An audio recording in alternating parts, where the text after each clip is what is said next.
to film, to air the 28 and highlight, right? Systems. Mauricio's business just got Small Business Entrepreneur of the Year. Young's Automotive with their give back to the schools and what they've been doing at the schools, and then Wasatch Peaks and their investment into the county. And what that means in changing the economic outlook for businesses in the county. Most of you have seen, I've showed you the commercial property investment that's decreasing. This is the first time, 2018 was the first uptick in that, 2019. I'm hoping goes the same way, I won't know until August, that if we highlight that now and tell that story, we can then take those venues and they will give us $2,000 back on what they're asking for the co-op in East Canyon, and they will put it towards the fair. Then they will let us do 13 commercials, and we can air for advertisements for the fair, for the golf tournament, for Hometown Business, for the business kickoff, all of those things. I don't think participating was the question. It was the funding coming out of economic development. And with that, I can write the bear grant for the second half of it for next year. When we use it, but we need to put it in 19's budget, which is where I'm saying, I strongly think we need. So that we can start on an amount though? It's 17 is what he's before it was like asking. 17 or 17.5. Yeah, 17. But it gives us quite a bit, and they're pretty excited about telling the story tomorrow, so I'm going to say. 17. And he's willing to give a lot back. I think it's timely considering where we're at. So this could come out of this year's. Yeah, tomorrow. Because it will air the 28th. We've been putting this together for the last 5 weeks. It's scheduled. I'm really hoping you guys agree. So it's this amount, the season 10 sponsorship, Yeah. the 30 seconds. So what happened is when they found out about this recognition of being fifth in the nation for business investment, they said we should do a story on this and do it now while it's fresh, get it out there. So that's what we're doing. Okay. So I'm going to strongly encourage, I'm good with it. And I think I can cover. But I think Roland's question is out of your budget amount. It's not there now. It's going to have to be a transparent because there was nothing in that budget. But I think the funds are there in the fund balance that we can use. In general fund balance or in like That in the, depending on, so for economic development, we would have to use the restaurant TRT that's sitting out there. We can do anything that we would do for tourism, like on the fair and on, so we can split it between the two depending on how we structure it going forward. And then I can use part of the Bear Grant match, offset it, depending on what we don't use. No. So, yeah, yes, Okay. by June. So the dollars will be coming out of what? So we're going to have some Savings? yes. Yes. But it's going to come out of TRT, restaurant tax, and bear grant. but the bear grant is not. But the bear grant is not. No, until- it's, so, yes and no. I will have some left from because it goes June to June, July to June.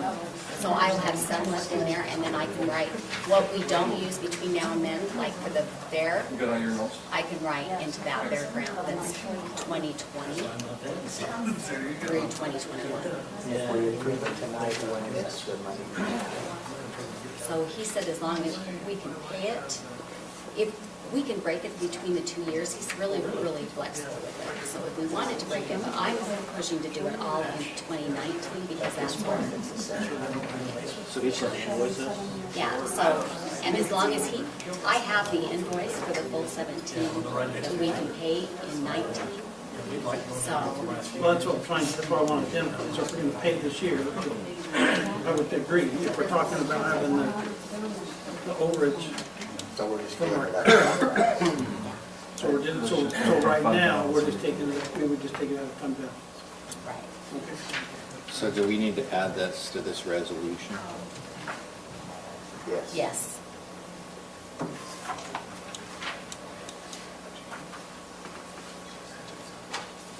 So the 2019, Yeah.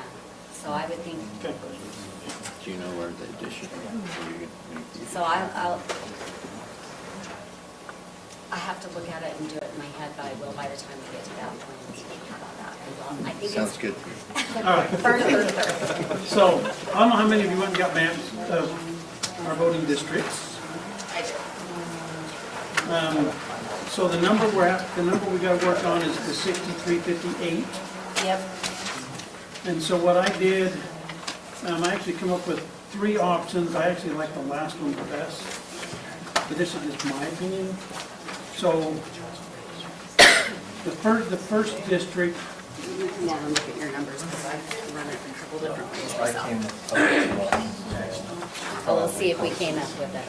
okay, so what I did is I just started with Mountain Green, starting from precinct 1, and it would go clear over to the Peterson exit. Okay? So So that's it'd be precinct 4, right? Precinct 1, 2, 3, 1, 4. 2, 3, and 4, for a total vote count of the 2261. Yep, that's what I have on one of mine. Look So- at that. So I don't think that, personally, I think that's pretty much a set deal. Now, the one I come up with that I like the best is if you go, if you do precinct 5, 6, 7, 10, 14, and 15, that gives you a number of 2,093. And what that basically does is it takes Peterson, Enterprise, Milton, and Stoddard, North Morgan, the Island Road, and it wraps around, it includes Croydon. Round Valley into it. Yeah, the North Morgan wraps around and picks up Round Valley, and But then, it splits the city right at the There freeway. is a portion of the city that's split. the only part of the city that would be taken out would be from Young Street, 300 West, so that's 300 West to East Canyon Creek.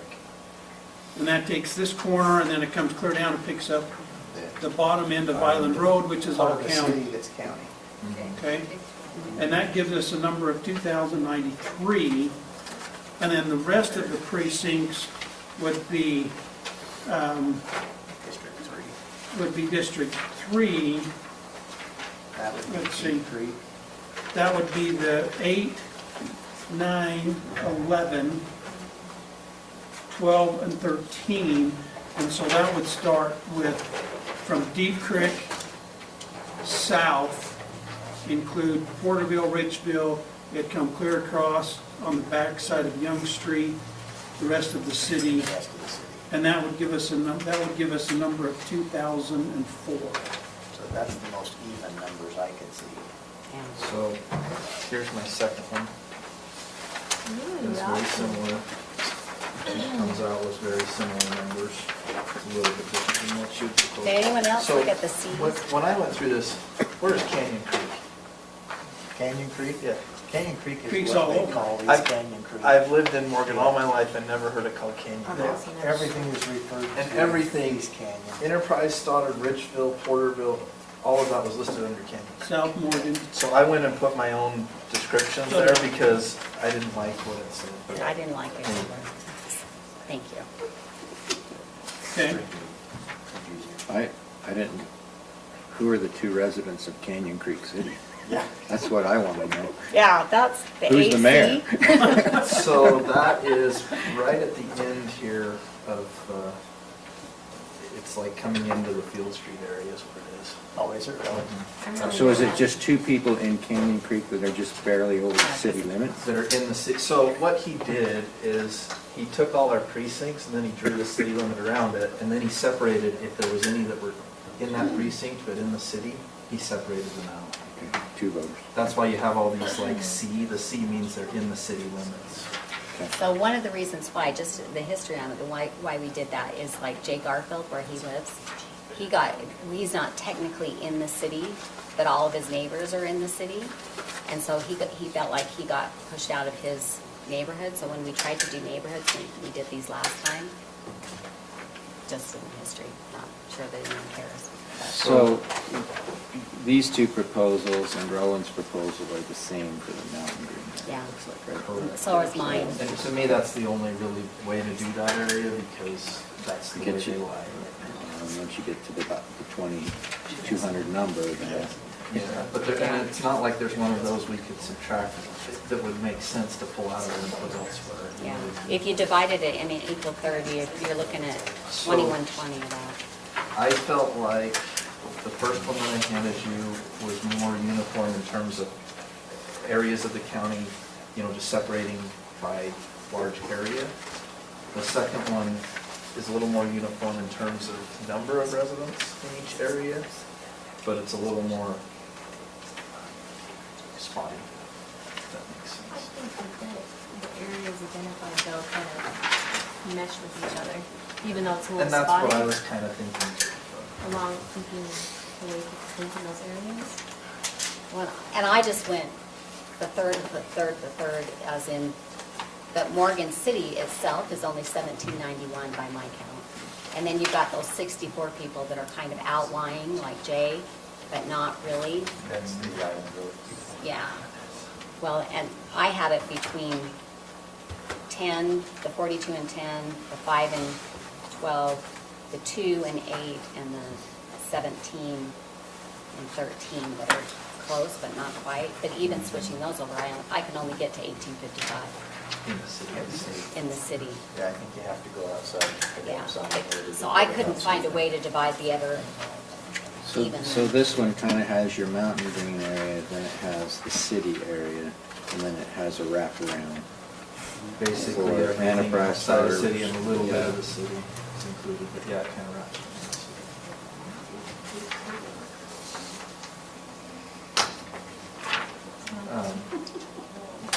The second one. So this one, so we got Island Road, Which one do you like? The one with the 2000, all in the 2000s?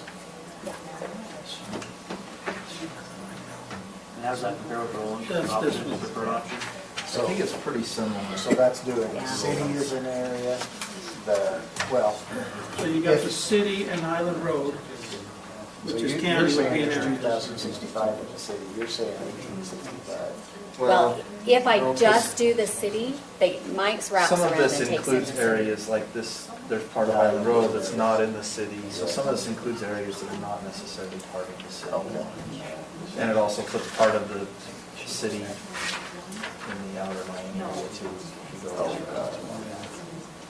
And yours does, splits the city, Well, I mean, kind kind of of, does a north-south type thing. yeah, the only thing I'm thinking on the one, I'm just taking from East Canyon to Island, to 300 West, taking that part of the city out, and then putting the rest of it in the other districts, so. Into, Darrell, being the rep from the Yeah. city at this point, do you think that there's, because it always seems to be the double taxation is what I was trying to be mindful of and giving people who feel like that double taxation that hits residents of the city and giving them that voting interest? Is there any reason? But it's hard to divide it. It's divided now though, yeah, it is. so Well, in the districts, it's divided? it is. Somewhat similar to what you've got.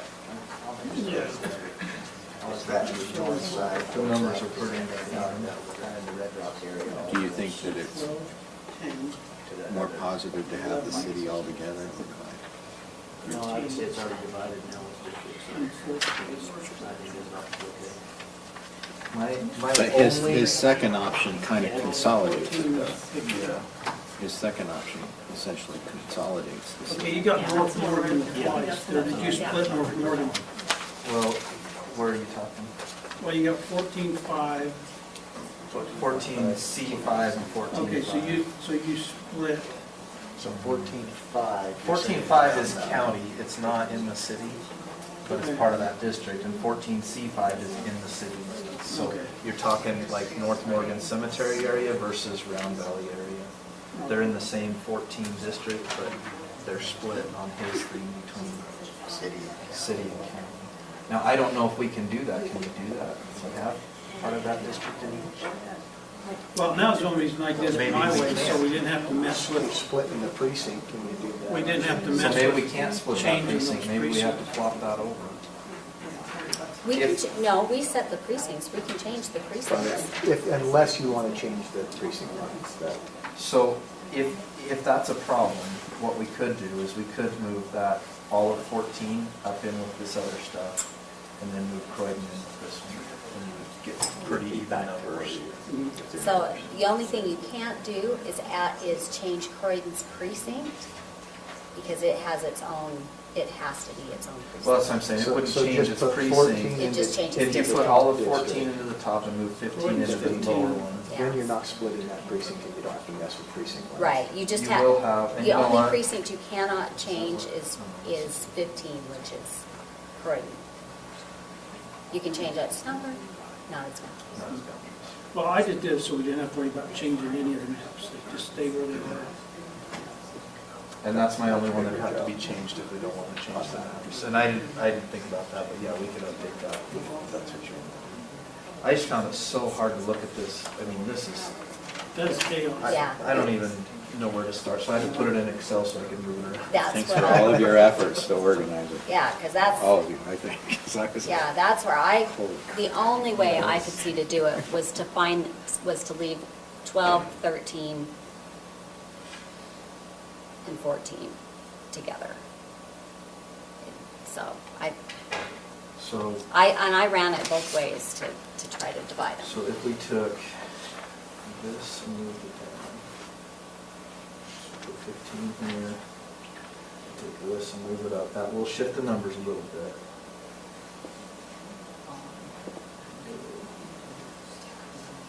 When I consider, I'm not necessarily uncomfortable with the city being smaller, with that district being smaller because of the growth that's already happening there.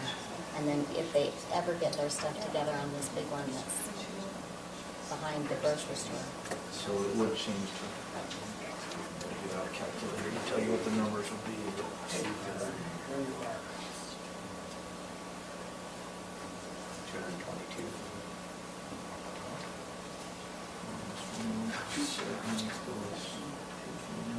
2237. So you're talking about, what'd you say? Yeah, so that's just that one. This one? Minus 329 plus 107. This one goes to This one is 2247. And this one goes to what? 1843. What if we take some of your things and combine them with this one, and try to move them out of here? So if we leave. What were you proposing to take out of each one? So it was to keep that 14 together, so we weren't splitting precincts. It's moving the 14C5 up to here, and then moving 15 down to here. It's still, I mean, to make it even, I don't see any other way to get it more even unless we split precinct. Yeah, well, No, you don't have to split the precincts. He's got it pretty even without splitting precincts, but you split the city. You split the Yeah. city. And the only thing Some I'm of the worried, city Precincts somewhere else. the only reason I feel like that is the double taxation issue, and I want them to be able to have a consolidated voice around that issue, to represent that issue. That's a good point. I did hear that over and over again too. Darrell? Is there more growth you think is happening in this first proposed district? I think most of your growth, are you talking the Canyon Creek versus city? Yeah. I think the city's gonna see more growth than the Canyon Creek, I would agree. by far.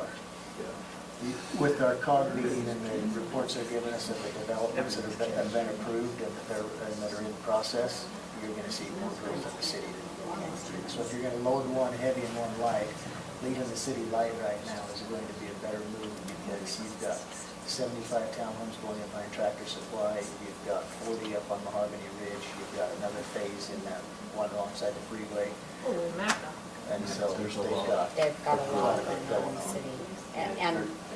And really, we have to be cognizant that the districts that exist now, the school district uses the 5 now. so if we make the Yeah. precincts the same, then the other 5 can stay the same. I don't think the numbers are so significant that it's going to be, I mean, Yeah. I'm more concerned with the representation in terms of does it fit the area? I mean, yeah. And I'm okay leaving the city as together as we can. Right. I don't disagree with that at all. So basically, you have the city and Croydon. The city and Croydon, Yeah. which is kind of, I know that's not quite the same thing. Oh, I think it's doable. Croydon Most gets of thrown Croydon- around in everything, that's how the church does it too, and Croydon goes to a different, wherever they need extra people. Oh, We call that the salt. As I was looking at precinct 15, what is that? Sprinkle it down here. I was trying to figure out why we don't put it in Cottonwoods. That's what I said when I It saw touches- that. it touches- Holy cow, it How goes many clear precincts? down to the cottonwoods. It's just nobody there. There is one cabin up there. 15 miles. I know. Really similar perspectives on almost every issue. I'm good with this. Looks like a well thought out plan. You good with this one? That's fine, yeah, much difference in either one of them. No. Is that change okay that we just Yeah, discussed? because I think this is where you're gonna see the growth in the next 2 to 3 I agree. years, because those are active developments that they're actually working on. Yeah. Those aren't just pieces that have got approved and nobody's done anything with, like we're sitting there. Yeah. Not green. These guys are actually working on So these. you got 15, So I'm gonna make 13. another note on this then, and I'll leave them.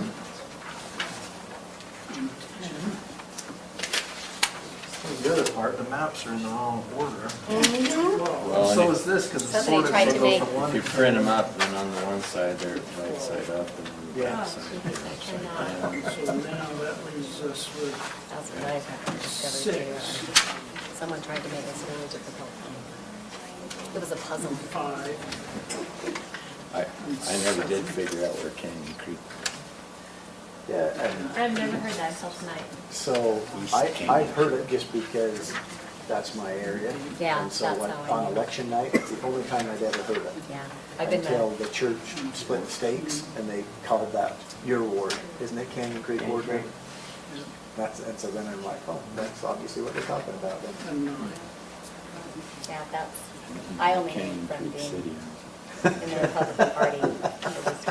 It's right down, it's right down there by Littleton. even know that. Next door to Middleton.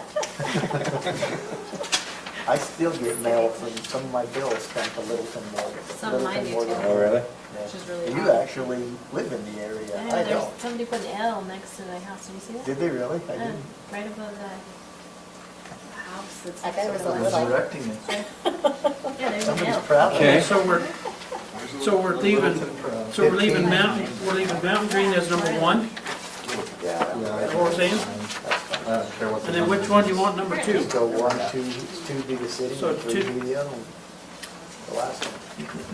So we're doing Just go right down your list, 1, 2, 3. 3. Oh, wait, So 3 That's districts. all we're versus leaving a the two large cities. lot. Oh, Leave sorry, Mountain sorry. Green We're 1. Start at the doing bottom. 1, Start at the bottom and go 1, 2, 3. 3. What about the 2 city people? AC. I think you'd better beat them out, put them in the city. Okay, That's so gonna this just is gonna be- change everything. I don't think you can because they're in that same precinct. They're in as that Richfield. precinct, that's why I kept them. So that's what we have. Did you update? We've got a few county people on Island Road in the city, so it balances out. Yeah, I would recommend we leave Island Road in the city. Do we need to officially vote on this when we come to? Yeah, we do. Shall we give a copy of So this this to one's going to be Stacy? 2. Is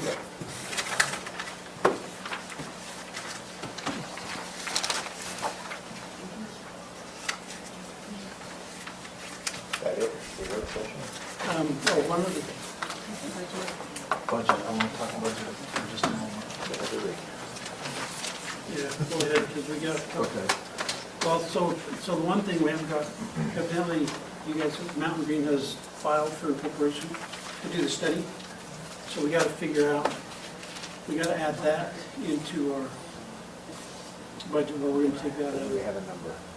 Dude, I don't we know. don't pay for it. county doesn't pay for it. They The don't. way I understand, the county pays for it and then the City residents reimburses. have to reimburse us at some point. I thought That's the that- way the That- that's study what I was done, was we ever told. county did in West Oh, Warren or so whatever. they told everyone that the lieutenant governor. Yeah, We, we, that was a little more convenient. Well, that way good. to tell people Send him that. the bill. yeah, the county paid for it. but We're they good. said we would be- We like that. We can be. We If can they elect, incorporate. It's if they potentially- incorporate. Incorporate, If they then we fail, charge the city back. Who reimburses? if the city incorporation would then have to fails, reimburse Well, I then haven't the got county a covers the solid cost. number. I've heard, If not, we between just 40 and 50,000 to do the study. But I haven't got a solid number on Well, I'm happy with the people who did it. I don't know either. it. And so that's Well, something, either way, that's the only way something. we're The gonna be able to last, do last that time is it was out of- brought to the county and we looked into it, we were told 50,000. But that's been 6, 7 years ago. For the study? And I don't know where that number came from. That's just what It came seems up in the really meeting. high. It's just an economic study, right? So the question is, with Probably the same thing. with the that's comments been that you done were 10 making as times far for as different where we reasons are over there by different agencies. budget-wise for 2019, is that something we want to absorb through Fund balance. the Yeah. fund balance? Since we don't And know. no, I I don't think think, it I is. think we wait, Well, because either way, we would have to come it out of that. But I Can't do plan think, if we don't know the I number. do think we need to act on that email that Lance gave us with respect to the grant for a general fund, or general plan update. I think that's, That 20,000. 20 grand would be way well Lance spent. doesn't want to hear my input on that, so I'm just going to stay quiet. Well, I'm So- not, I think Well- it's retarded, I think there's no reason why That's we not can't proper terms. look at our, okay. Very politically incorrect. I don't think there's any reason why we can't take our general plan and look at it and make our adjustments. Why do we need to pay $200,000? Did he find out, did you I find mean, out if we there's could gonna do be- the match through, We can do in-kind. so with the in-kind being his labor and his department's labor, that covers our part of it. 20, probably. No, it's only covered the 20, but you're not going to get a decent general plan for $100,000 since we both do in-kind for the city and the county. That's my concern. You got said we can use in-kind, but that leaves 100,000 cash. So my argument, okay, I'm going to go ahead and say it, Lance. Well, that wouldn't. You knew I was Real going quick, to. because we got to go to public Okay, hearing. I just think that our general plan's not that far off. I think we can tweak it rather than starting from scratch and doing a whole new general plan. I don't know what we need to do there. I don't know that I disagree with that. I think you can go any direction you want to Sure. utilizing our general plan. It's got goals and objectives that will take you, and we've heard people argue it both ways. And the new one will be the same case, Yeah, well, we could potentially tighten up some things, but which we could do anyway. We can- if we Lance, need to when do you tighten have to things get up, on we can this? address each one of those individually and tighten up. Is this a time-sensitive thing? Is it a time sensitive? Yes. I think with the in-kind confirmation that I got today, we are fine to do whatever. So we can have an agenda item on, Yes, we can. in January Yes. and go and discuss that. But I would like to discuss this, But that being what the said, changes do we would need be to with the new general plan, why help it's adjust All right. budget-wise, or we feel like we can absorb that? 20,000. Well, yeah. particularly if it's a mix of in-kind and dollars. Okay. But Lance's point is, Well taken. it won't be enough if we decide to actually do it. Well, then the question becomes. And maybe we can just pay 100 and get the update as opposed to redoing it. Okay. So before we go into public hearing, I just want to, I'd like us to explain to the public that there's been some major developments in the Because county I want you budget. to explain that. Okay, I'm fine I with mean, I don't explaining have that the to the numbers. best of my ability, and if whoever else 117. wants to chip in, I just want to make sure that that's clear before we have a public hearing and people stand up to talk about it, that things have changed drastically since our last meeting. Yes. Did you want any of that information you asked me to print? Do you want We any? might need that. Because I'd ask her to get, Oh, I'd ask her to get our tax rates, because we originally, we were at 769 And last time we was at the 634. I wanted to get the tax rate, the difference in the numbers, but now this puts a whole different light on those numbers, but we might still need them. So, Yeah, I mean, if we can hold the rate, which is what, So do you have a That current, do you have splits a the current rate? difference, I think. Yeah. Do you know what our current rate is right now? Okay. All right.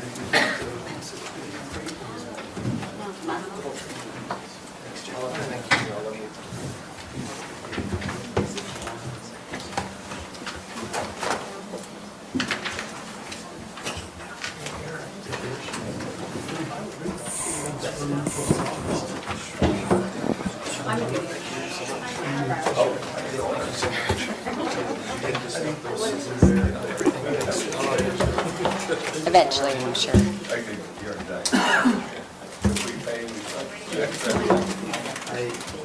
That's exactly right. Okay. Are we over here? what's that? You ready? Yes, Is there ready? we're ready. Sarah's got the clock out. Bobby, can you ready?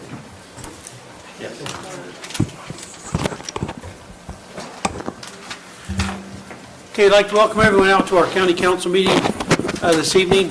If you have a cell phone, if you need to take a phone call, if you would step out, it would be greatly appreciated. We're going to start this evening. Member Ken is going to offer us a word of prayer and a pledge of allegiance. Our Father in heaven, as we come before you this evening in prayer, we are so very grateful for the opportunity which is ours to live in this great country and to live in this community where we can meet together and to discuss the needs of our community and balance those needs with the revenues that we have. We're grateful for the opportunity we have to work together and to have a spirit of cooperation. We ask you to be with us this evening, that spirit will continue as we go through these final discussions on these numbers, and that we will be able to reflect the desires of the community we represent. We're grateful for the opportunity we have to live in a free country and to choose our representation. We say these things, Father, thanking you for the many blessings which we have. In the name of our Savior, Jesus Christ. Amen.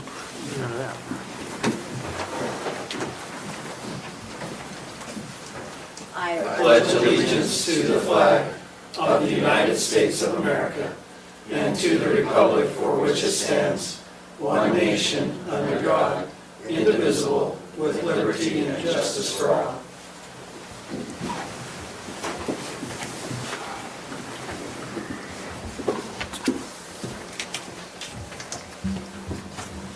Stacy, there were no minutes in our packet, correct?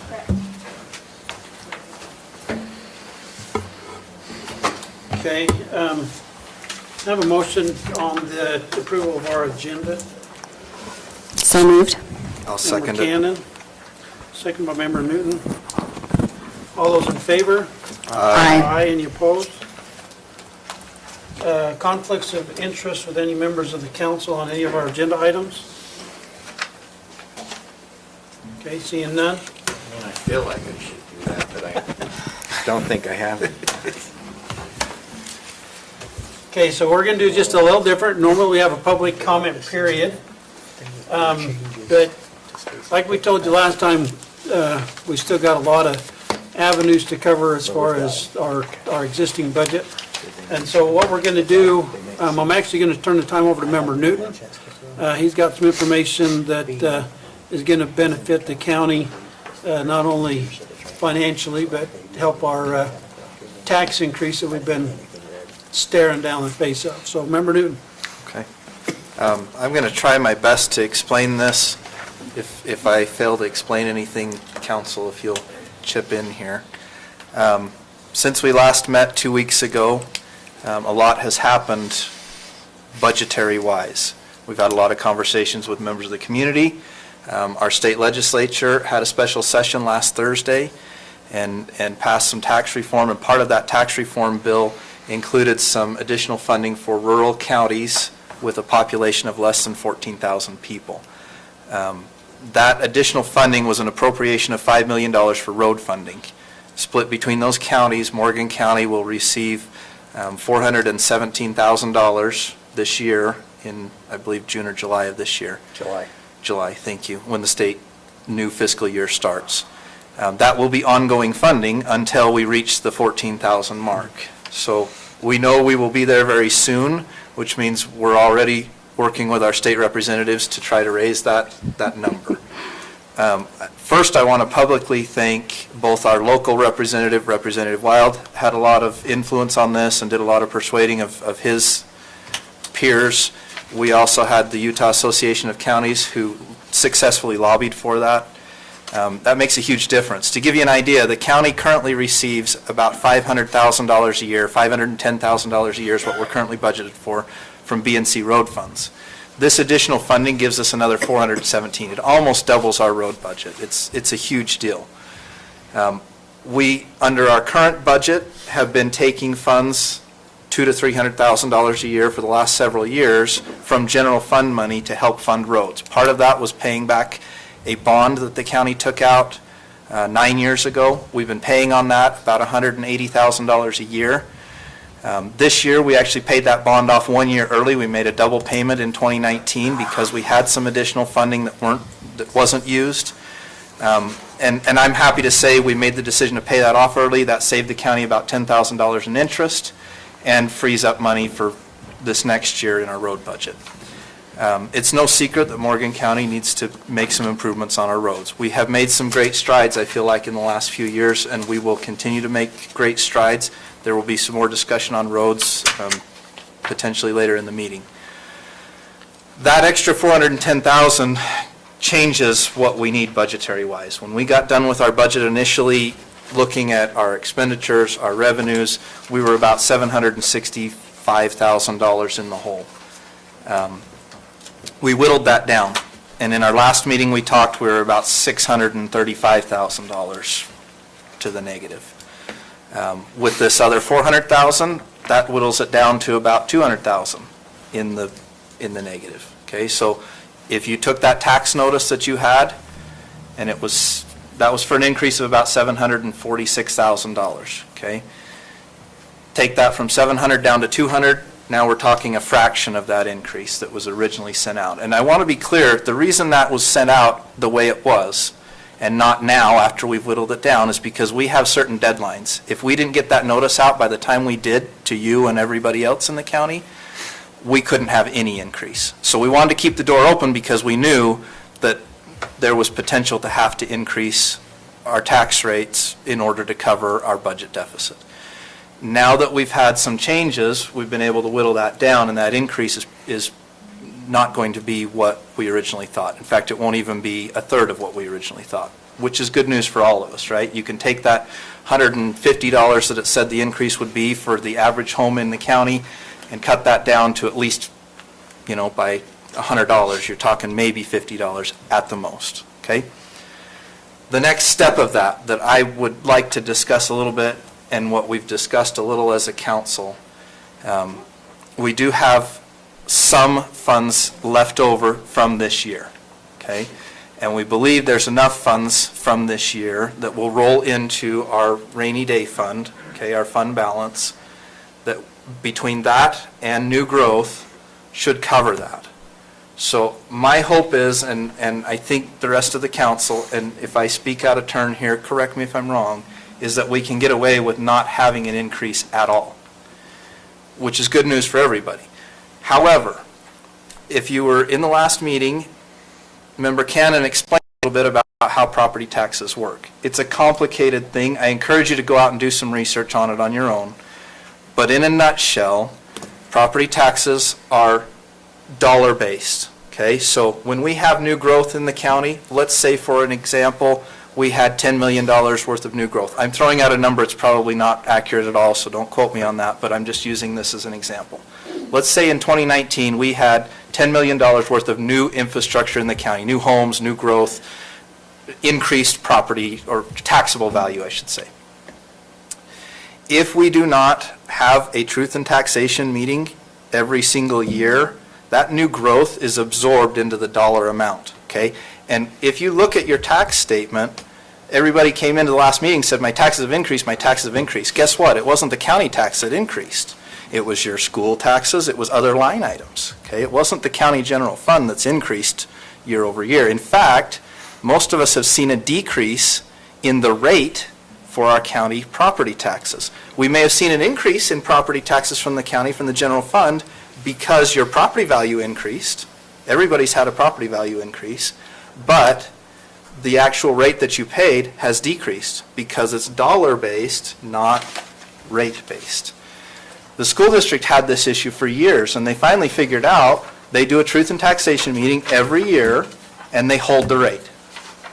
And by holding the rate, they capture the new growth. So if that $10 million worth of new growth comes in, instead of that being absorbed and then the next year all that being split over everybody, that extra growth comes on top, and they get the additional funding from that.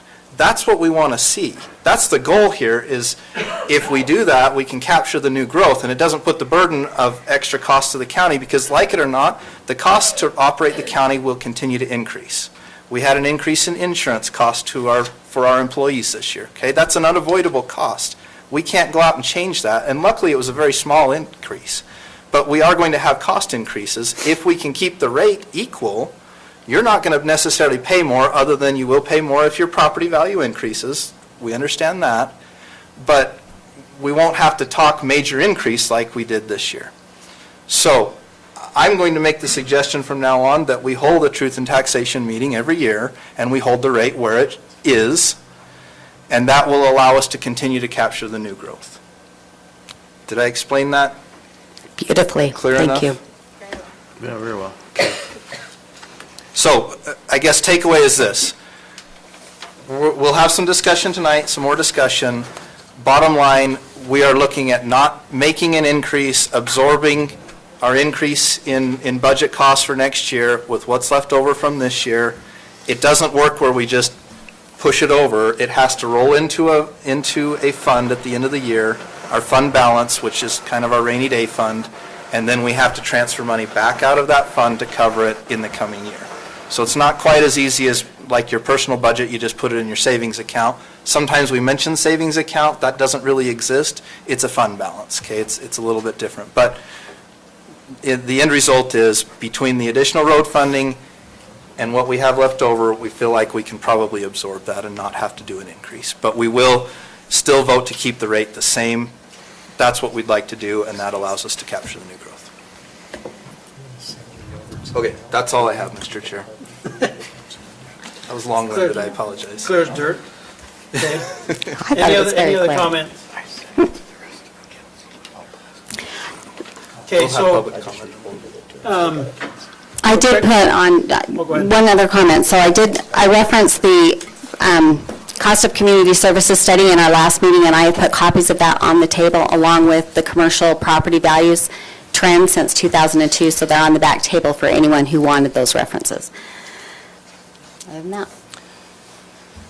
okay, any other comments? Well, sir. Okay. So motion to go into our budget hearing for public comment. So moved. Do we have a sign-up paper? Hey, the 14,000 population, is that I'll second. census, or is that based on actual population? I think it's based on the census. Census can be done or when is that scheduled? Next year. It's scheduled for next year? Okay, so who made that motion? You seconded it. Who made the motion? Tina. I did. Okay, Member Cannon. Second by Member McConnell. How close are we? All those in favor? Aye. Aye. Aye, any opposed? Okay, so now's your time to come up to the podium, state your name for Stacy, that'd be appreciated. The microphone moved over. Oh, yeah, we're missing our microphone. No, there.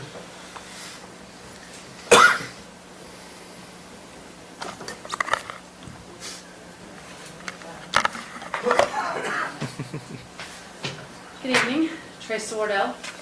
Mauricio Melendez.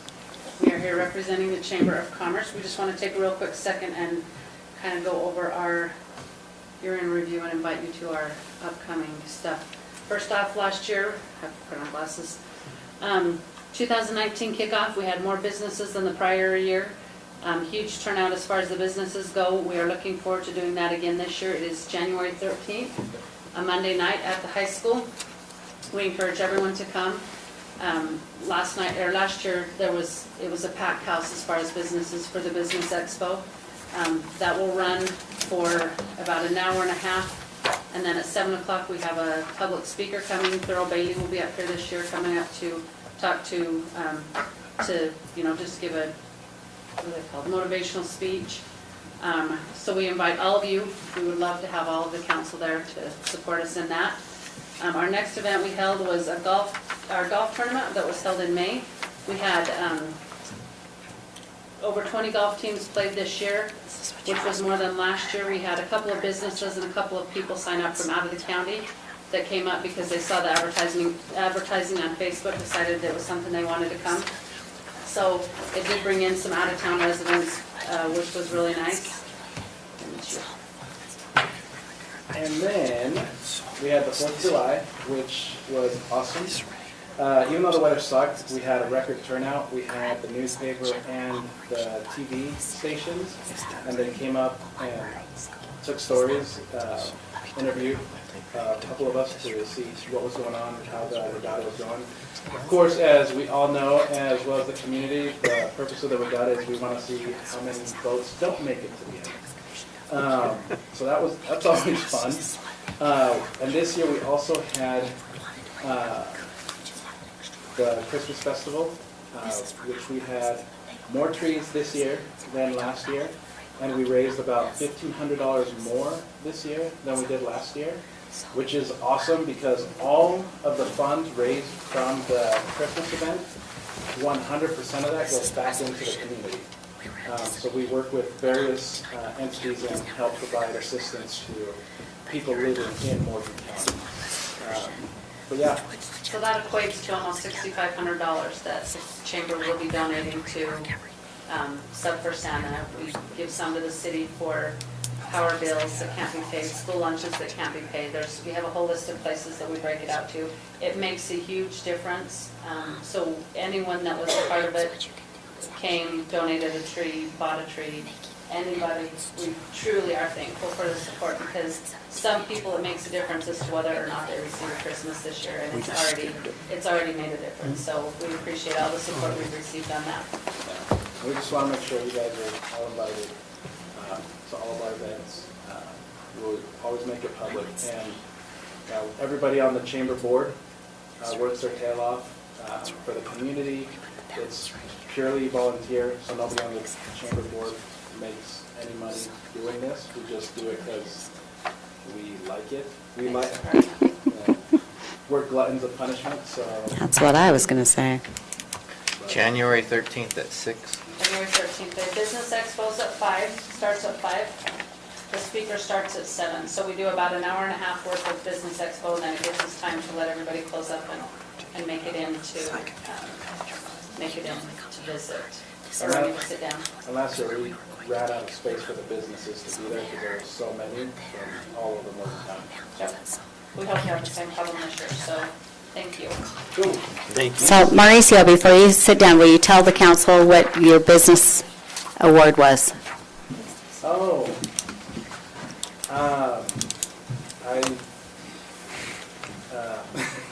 Not to put you on the spot, but you're on the spot. I won the Small Business Award for Morgan and Davis County for Business of the Year. Congratulations. Yep. That's awesome. Thanks. Good. That will be on Rural Day on the Hill. He will be honored at the Capitol that day. Okay, so I need to clarify, no offense intended to Mauricio and Tricia. Oh, sorry, yes. So this part of the public comment, this is regarding our hearing. We'll come back to the public comment, but you're already good. Okay. So, but this part right here is just pertaining to The tax- 2020 budget. The Truth in 2020 taxation budget, hearing. truth in taxation.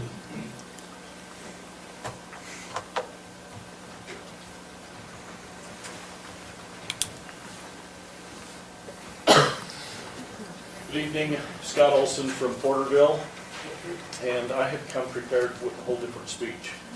So, We're glad you changed it. We anticipated that a little bit. I've been trying to understand, after receiving the truth in taxation notice and being shocked at what I saw and trying to understand that, I was here last meeting and still trying to understand that, but I fully support what Councilman Newton has said in terms of holding the rate. I understand that over time, property values will increase as inflation does and everything else, and that's normal and to be expected. And I applaud the council's efforts here to bring the increase back down to basically zero and to manage things that way in the future. So thank you very much. Thank you. Thank you.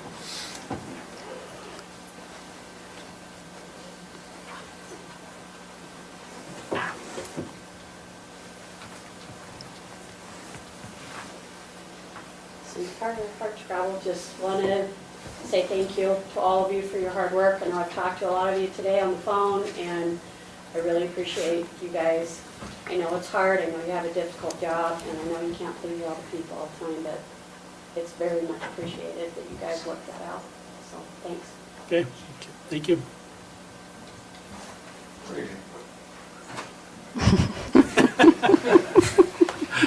So I will speak to Aaron Benz, Park Porterville. Yes, it is a very better meeting.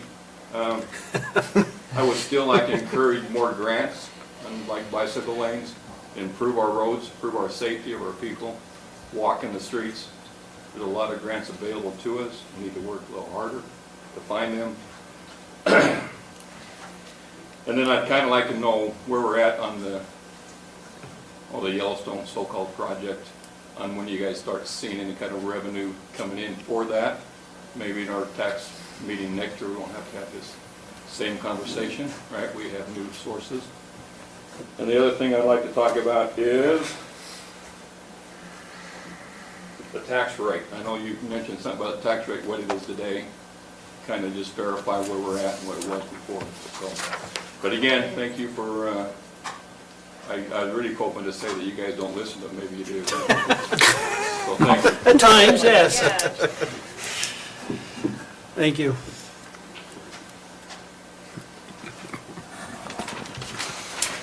At Schultz, Wasatch Peaks branch.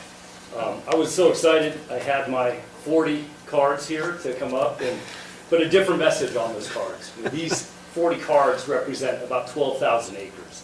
But total net tax benefit to the community and to the county is $3,800. So still not impactful. And while it did pretend to go up 25%, it wasn't impactful for us. But I'd like to talk about the potential impacts that we can bring to the county.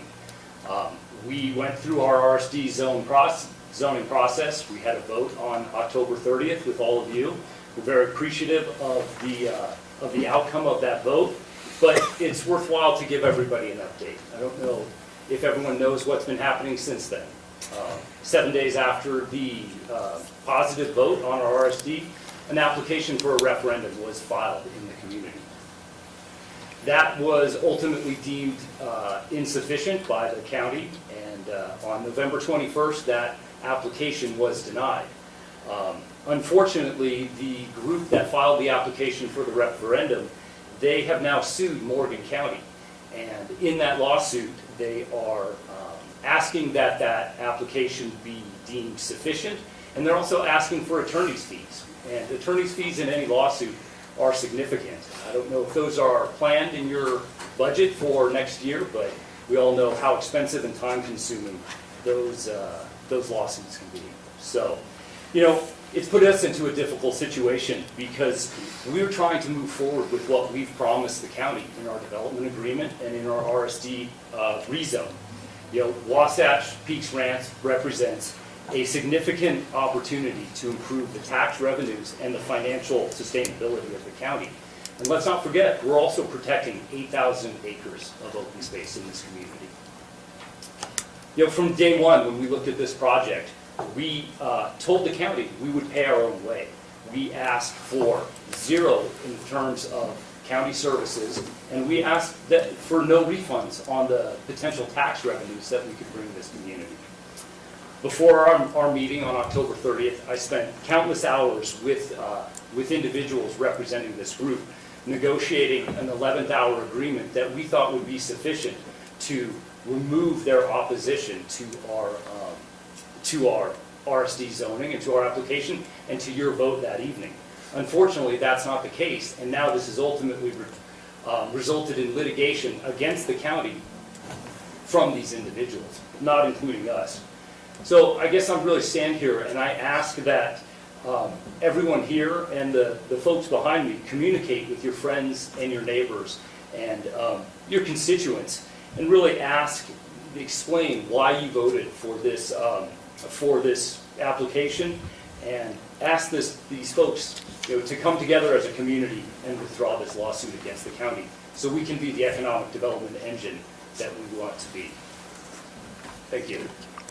Thank you. Okay. Jan, has that lawsuit been served?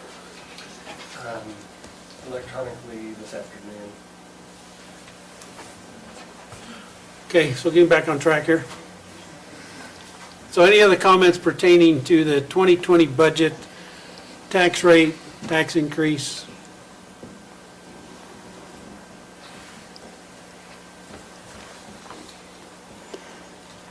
I'm Ron Crouch from Lost Creek.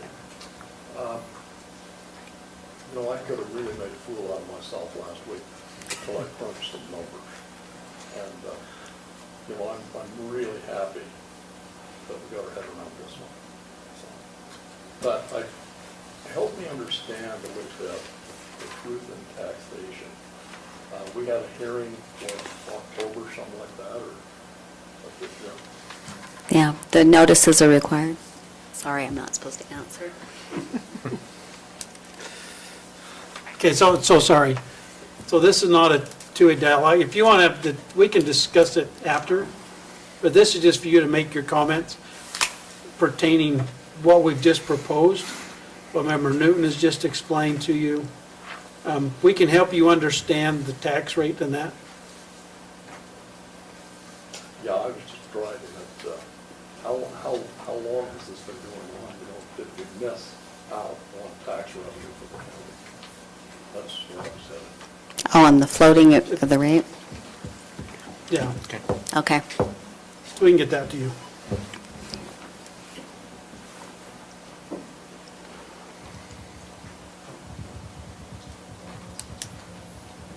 Anyone else? Motion to go out of public hearing for our budget. So moved. Second. Sorry, who was that? Excuse me. Member Newton? Second by Member Cannon. All those in favor? Aye. Aye, any opposed? Okay, so Stacy, our current tax rate, is that the 2607? Yeah. Yes, the one at the top, so they look at it as a cumulative. The one highlighted in yellow, Okay, right? so that's the one we are proposing we're going to keep, correct? Member Newton? Correct. Correct? That's what I'm proposing, is that we keep the current tax rate as is. So if we keep the current tax rate as is, okay, then we will use our fund balance or savings to make up the $217,755. So there's probably some amendments that we should make to the budget.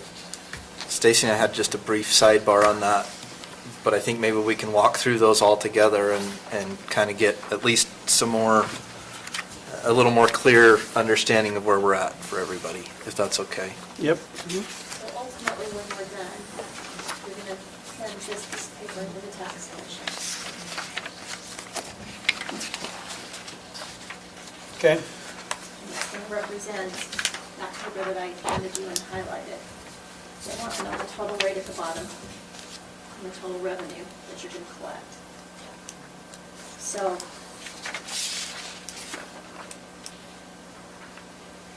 we can come up with the rate and the amount of the revenue, and then you can disperse it inside the general fund. Like Naomi and I were talking, use that road money, rest in fund balance as a placekeeper until values come through.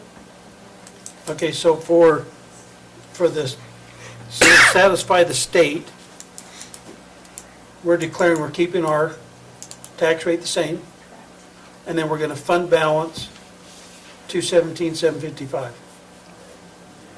Is that the amount?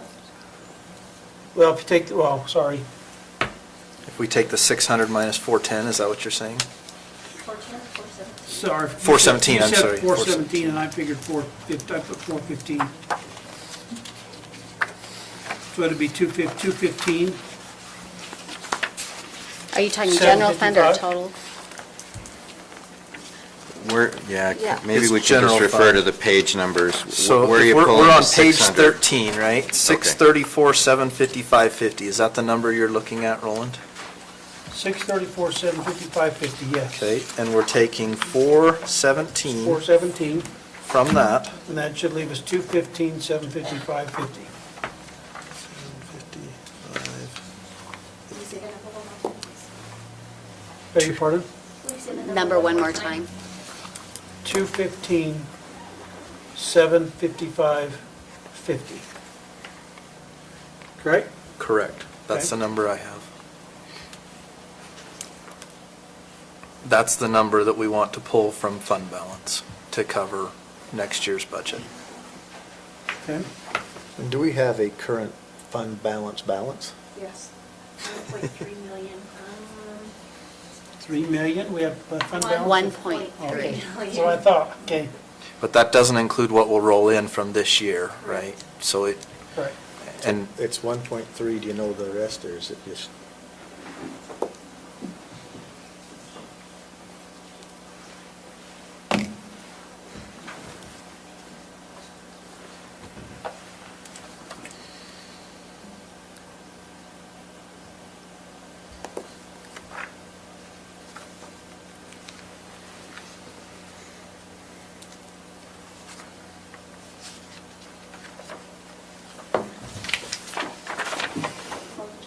Oh.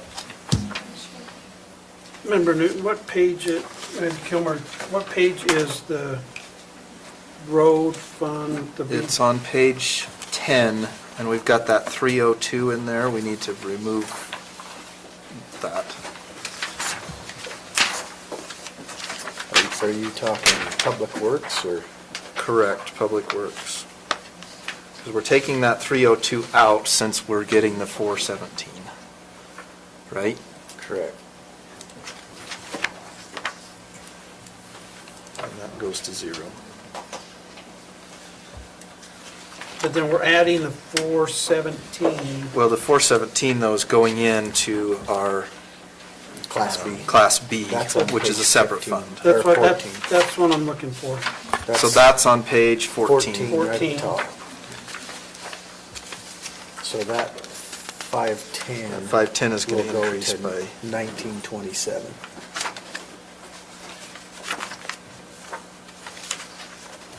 But which line item is it showing it on for the 19?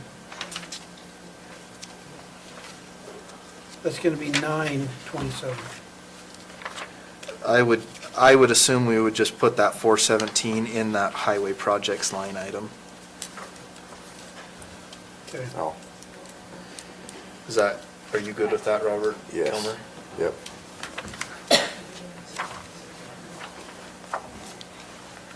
So that's gonna make our final line item for being, for boat road, for Class B roads, 927. Okay.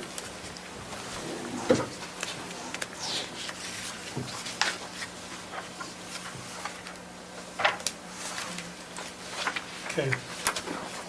So did you have that, Yes, and then on page 3, page 3?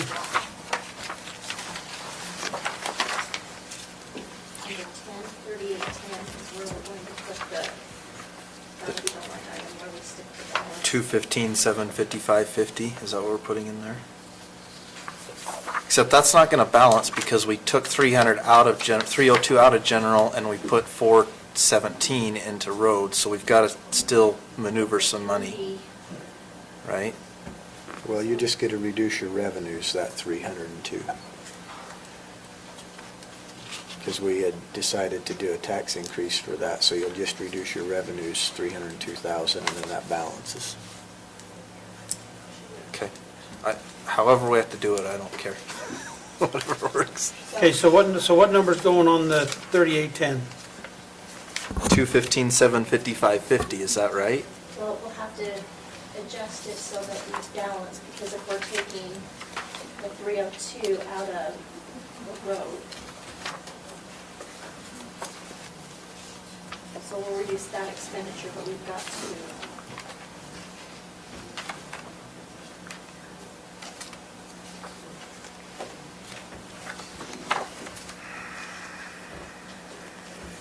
You gotta go to wherever we had that revenue. I think we did to 332. Make it balance. Sorry, which line are you on? So, You're page 3, right?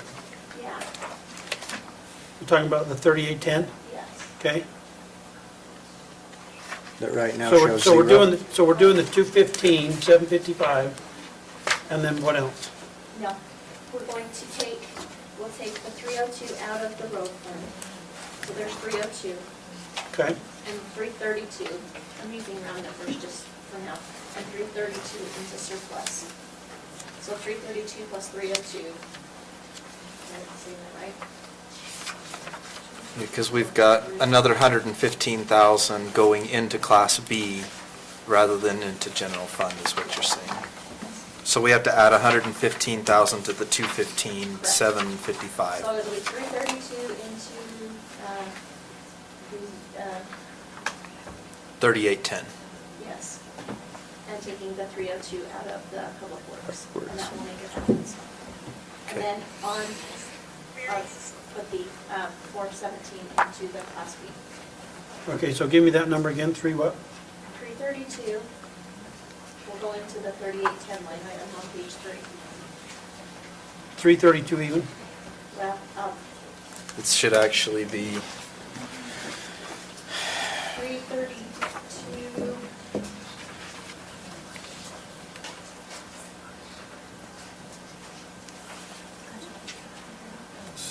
$775.50. Okay?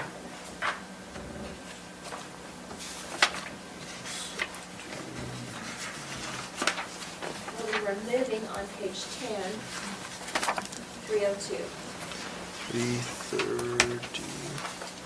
Yes. So we're taking that out. Yes, on page 14, we'll be changing line number 23010 to 927 instead of 510. 20, say that again? 927 No, instead of 510. That's the Oh, top line item very under top. revenue, Class B, road fund. 20-3010. Oh, you're putting it up there. Because she's Okay. got to show the revenue and the Okay. expenditure. And All then right. down on line 20, 4400, 500. We'll change that figure to 829. Give me that account number one more time. Under highway projects, so it's 20-4400, 300. Okay, Highway projects, right. And that number's going to where? 829,000. I have 829,500. Yes, sorry, there's a 5 there. Okay. Okay. So my suggestion is you adopt amended resolution CR 1907 with those changes that we just made. And I will fix this. On the front page. Updating all of those numbers. And then I will fill this resolution out that goes to the state. So what will our final budgeted revenue be? Because that doesn't include the road funds, right? Right. No. It's just general.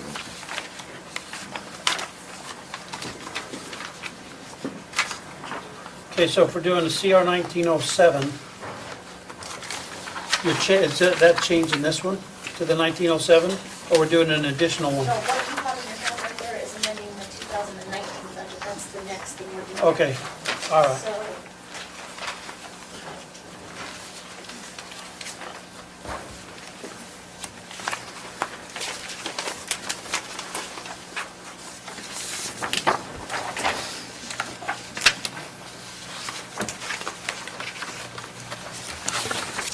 Okay, so has everybody got those numbers down where they're at? Sorry, I'm Questions? looking on item number 1, so I'm ready for that. So you guys work amongst yourselves while I work on this agenda. So- Numbers again? Huh? 32, 775 332, 775, 50. and 50. So will the Yeah, I'm good with the amendments that we've talked about. final budgeted revenue be this 2,501,256? That's on page 1. Say that again, remember? Or is that changing? that was, and that's just the general fund budget, that's not the budget. Well, then you- Right, but for purposes of this tax rate summary, Just a this zero. number in the top was 2,995,303. I'm wondering what goes into that number. Or what it will be, I don't, So it should be, that should be the total of all of these different ones that are coming in. Right, so, So the top one, But that doesn't equal our $7 million general fund. No. no, So because the Thirty, $7 10 million includes your is where we're capital putting the improvements, it 417. includes your yeah, it's just the line I'm wondering about. Yeah. And maybe it's not on one line. it's not. By the time you get to that number, there's a bunch of other revenue funds that go in. Okay, so that's why. So what's really going to change then on this is these top two items, right? We're going to change general fund and road fund because we got an increase in road, we're decreasing general. 829, 500. McConnell, what you're looking at is what goes to the tax commission, which is You're over right. here. so this is coming down here Just also. related to property This is the tax. revenue. It's Revenue. right here. It has to do with Okay, all right, so I every had that right revenue first time. source Yep. that we receive and every expenditure that we spend it on. Okay, so that's our new number. It right goes there. to the This is our new number, new final that line other item. Correct. goes to the state tax commission and is related to just the property tax. Okay.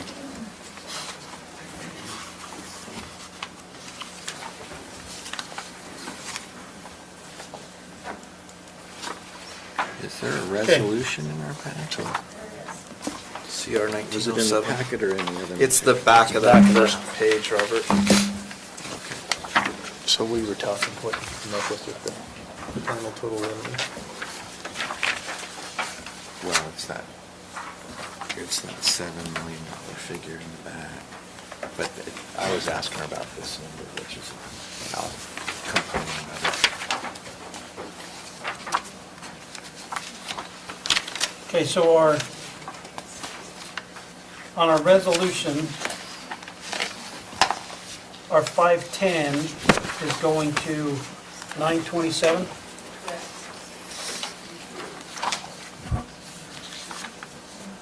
Flood health and impact. And that's the only change, well, and then. No, the general the fund final- decreases by 302. Decreases by 302. Say that again, Mike. So that 7.3 million top line item decreases by 302. And what's that give us our final, 7072, 45750? our Right? final line item, the total? 7074. No, 72. okay, that's item 10. Go ahead and do that again, 7072 45750. That's what I got. So our bottom line And then goes the from 9. bottom is, Then that's my bottom, what's our bottom line? 277.5. We're Gonna gonna do add that yet? 417. I'm good, but I'm not that good. So it's And 8, then we're gonna subtract 302. Sorry, did you have it? No. So I get 9,289.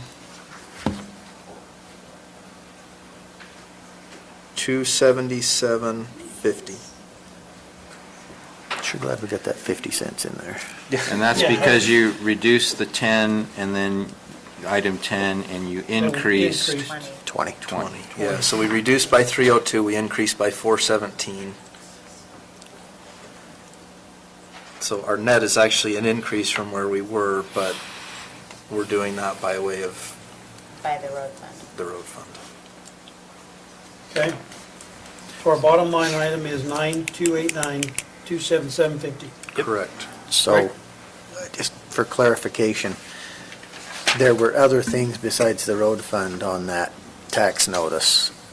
So is there anything else that needs to be reduced here as far as revenue goes? No, For because that. we didn't, they were on that notice as separating out. So you don't have to No, that separate- notice was just for the general fund, is that what you're saying? Were there Yes. other fund, it was Yes. just general fund, it You don't didn't have to include separate any the road other. fund out anymore because. Yeah, and I don't BNC think we was need to separate represented. anything out. So you still, you'd have the same impact by doing the separate line item on the roads. It's the emergency services, but as long as we, but my understanding is we can do it this way and it still separates out into a separate fund. If we want to do. Okay.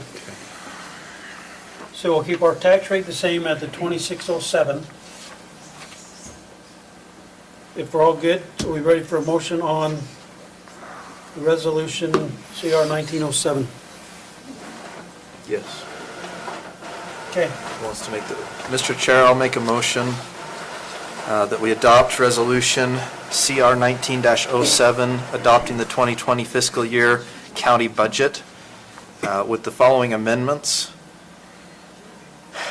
We are going to reduce the general fund, line 10, by 302,000, so the new fund total is 7,072,457.50. We're going to increase the Class B road fund, line 20, by by 417,000 for a new total of 927,000. That brings our total to a new number of $9,289,277.50. I'll second the motion. So motion by member Newton, second by member McConnell.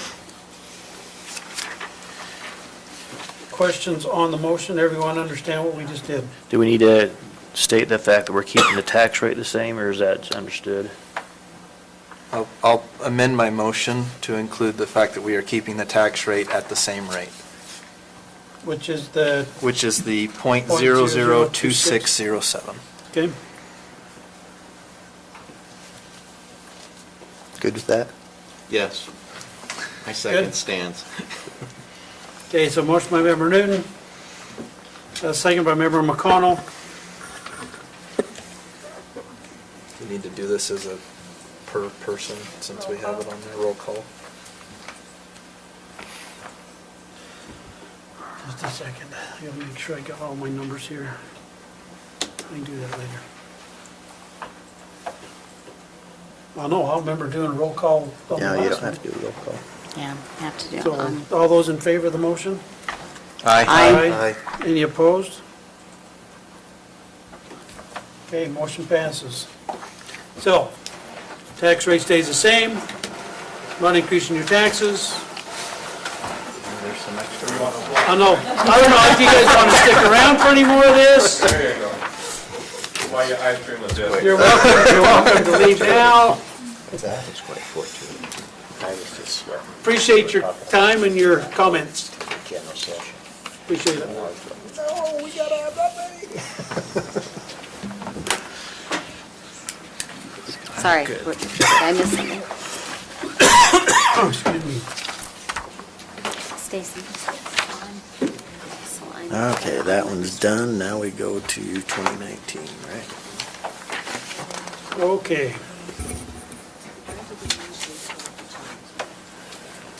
Now we are looking at the amendments for 2019.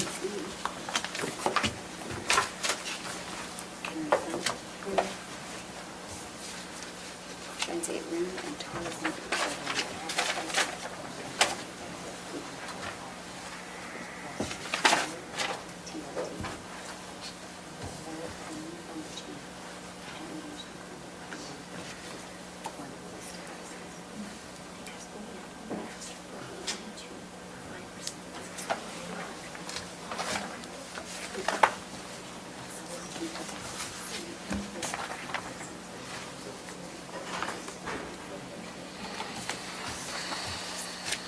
Okay, so any questions on the, we need to add, Looks like we have to open the public hearing. yeah, I just need to clarify with Tina, we need to add to our fund adjustments.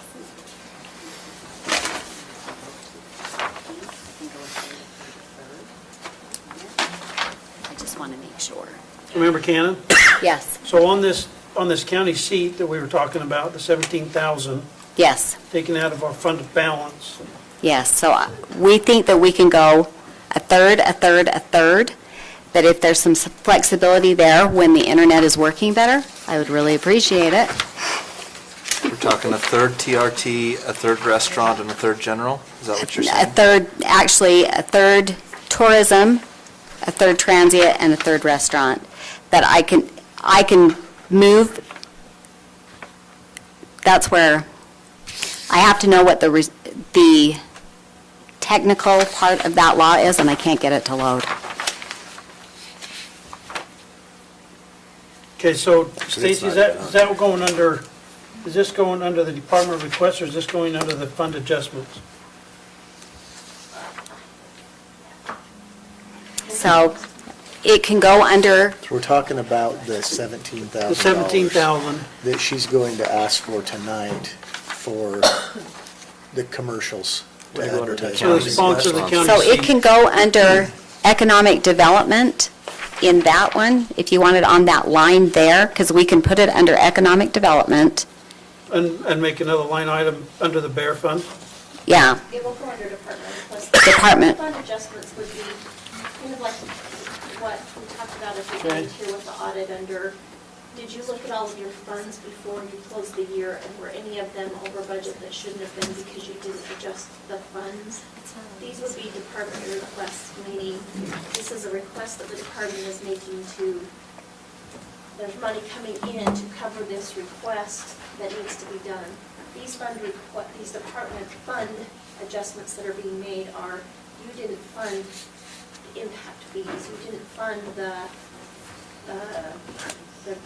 development fee. This is a department request. You've got Okay. money coming in, this is an end of year adjustment for a department, not a fund.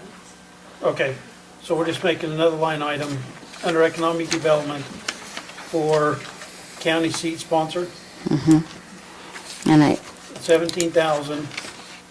And we're saying it's a TRT restaurant and transient, so it's coming restaurant, okay? tourism, and Oh, TRT. tourism, okay.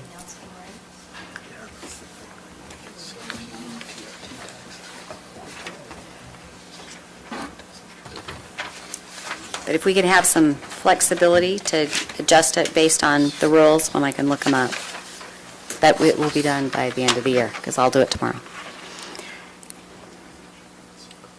Okay, so is there any other comments on, questions or comments on the rest of the 19-06? I just have one question. On sheriff search and rescue, is it 23.8 or 2,380?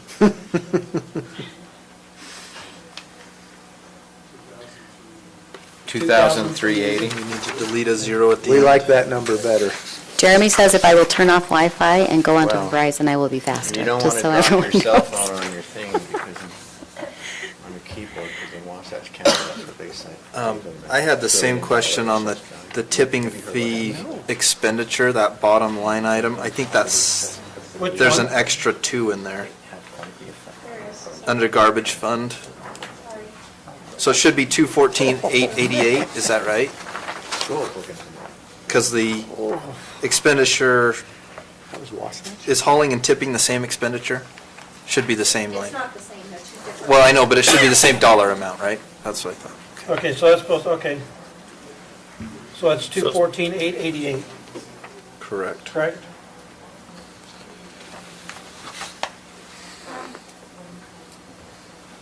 So, What is it supposed to be? 214, 880. They're supposed to be the same? 214,888. Oh, that, yes, That's what they said, they're supposed to be the same. amount, yes. so, Just remove the two. So we've got an extra 2 and a 7. So if there's funds in the budget to take care of the county seat, why are we adjusting the budget to pay the county seat? Because it wasn't budgeted there. It wasn't, you have to have a line to put it in, right? So we collect those 3 taxes. Mm-hmm. So we budgeted the revenue for those 3 taxes, and we also had to budget the expenditure. So it's sitting over there in the expenditure, we haven't spent the money on anything this year, so it's there. Yeah. Yeah. So we budget that we're going to spend every penny of that, even though we never Right, spend so, yeah, so we don't even have to We don't do, have to do an amendment, then Yeah. that's what you're saying. it's sitting there, We so. just agree that we're going to spend it. Yeah. You have to Okay. agree as a group to spend it on Which that. you'll do at the agenda item. So Right. this is, Right, so I don't have to adjust it. So we don't need to add that to your Yay. economic development plan? Well, it is, no, you don't just have got to to go add it through and make here. sure that all the proper zeros and non-zeros are. They were. So thanks, I appreciate it. Okay. So we can take that off. So that being said, are we ready to make a motion on the? Do we need a public 2019? hearing for Are we sure 2019? that- I think we have This to do is a public Yeah, hearing. public hearing. public hearing. Are we sure that this is all of our resolutions, our budget resolutions, since last year the big road one got left out? Is there any road transfers that we did this year in order to pay those, the bond off and everything? Yeah, the bond was paid off from the general fund, so it was paid over in the general fund, not in the road department. Okay, does that need to reflect on here? It's not, we paid it in the general fund. And So- and did we already make our adjustment for the fire department? There was just- We did that back in October when we made that Yes, amendment, right? that was already made. Okay. We gave an extra 2 weeks for anybody to come forward and ask for additional adjustments. I went through all the funds that were out of balance and hopefully Make left sure them they're- in balance unless okay. we make any purchases between now and the end of the year. Okay. The funds should all be in balance. Okay. Any other Mr. Chair, I questions? move we move to public hearing. Member Newton, have For a the- second? Second. Member Valentine, all those in favor? Aye. Any opposed? Okay, so this is your public hearing part regarding our 2019 budget amendments. Any of you have comments, questions about those?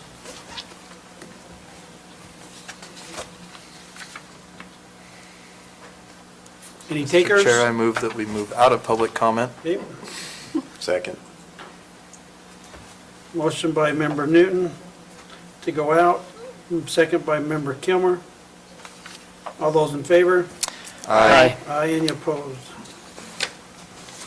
Okay, motion on the resolution CR 1906 with those clerical corrections. One of them on the sheriff's search and rescue is 2380. And the second one is Fund 57, line 5744244621 to be 214,888. Mr. Chair, I'll make a motion that we approve resolution number CR-19-06 with those corrections. Motion by member Connell, Second. have a second by member Valentine. Any questions? All those in favor? Aye. Aye, any opposed? Okay.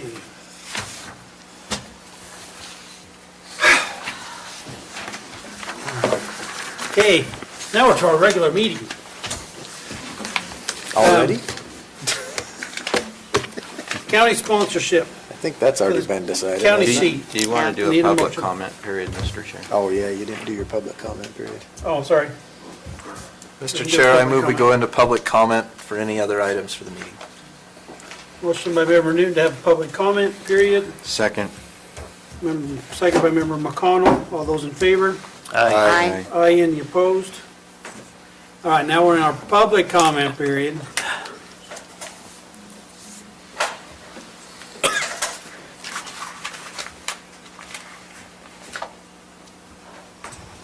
Tina Kelly, Mountain Green. I apologize if this sounds like a lecture or anything like that. I do appreciate your time and effort. You guys discussed the districts and the boundaries. You didn't have, I know it was your work session. I know you're going to make a decision. Public's not aware of any of those items. We couldn't hear a word you were saying in your work session. We've addressed, a lot of us have asked you to speak up or put the microphone there, but we can't hear you, so we have no idea when you're talking about that, what you're talking about. And that's something that affects the whole county moving forward, because that's our form of government, that's our representatives, and we have the right to at least know what you're discussing and be able to see that visibly. If you're going to have that in your meeting, we should have some kind of map or something that shows what you're discussing. And I'd appreciate it moving forward if you would make that available. Thank you. Okay, thank you.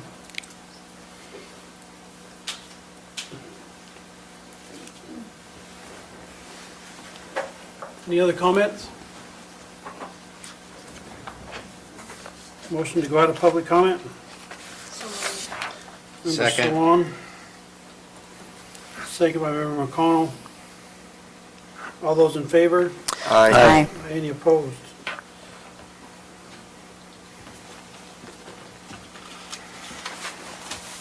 So now that first item, you're ready to go The on, county right? seat, do we have a Yeah. motion on the discussion, decision on the sponsorship of the county seat and the funding, where the funding is coming from? So do you want me to discuss it or just make the motion? Make the motion. Just make the motion. All right. We discussed it in work session. Chair, I'd make the motion that we do a quarter sponsorship for the county seat, season 10, in the amount of $17,000 to be taken from economic development, to be divided between the taxes as appropriate. I'll second the motion. Okay, I have a motion by Member Cannon, have a second by Member Newton. Any discussion on the motion? All those in favor? Aye. Any opposed? I'm a nay. Okay.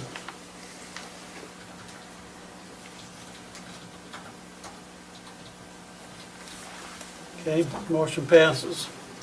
John Patterson, discussion decision request for an exemption for filing for application for veterans exception.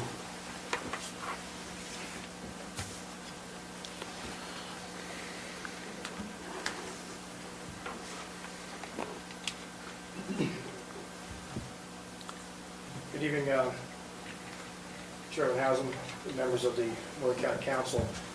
As a brigade commander,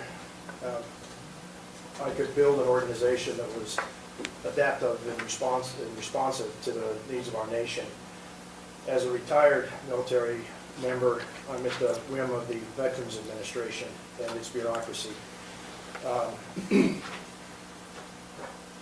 The Utah Code allows for a late application for the veterans exemption on property taxes up to December 31st.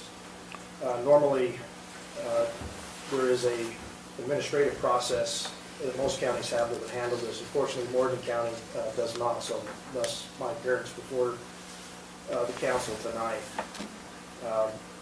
The VA didn't approve my disability and notified me until November 20th. It was backdated to 2 dates in May and in June. I did provide Stacy with some examples from the other counties that you could work to create an administrative process to the Board of Adjustments rather than requiring an appearance before your council. I'm trying to find this page. For the application? Mhm. So is the application in here? Or did I Yeah, flip- so or did I there's, flip there's a past county it? council agenda request for him. There's the backup for his combined rating evaluation that gives the date. And then there's some additional information, including the code sections, and then some material that has been used in other counties to establish an administrative process for approval of such an extension, which we don't have. That's why he's. Yeah, that's why I'm here. And I submitted the application with Stacy as soon as I found out about it, actually, late November. So what's before us is extending the deadline for submission of the application, is that correct? Then it'll be It's not the evaluated in the application coordinary itself right course, now. correct. Mhm. That makes sense. Okay.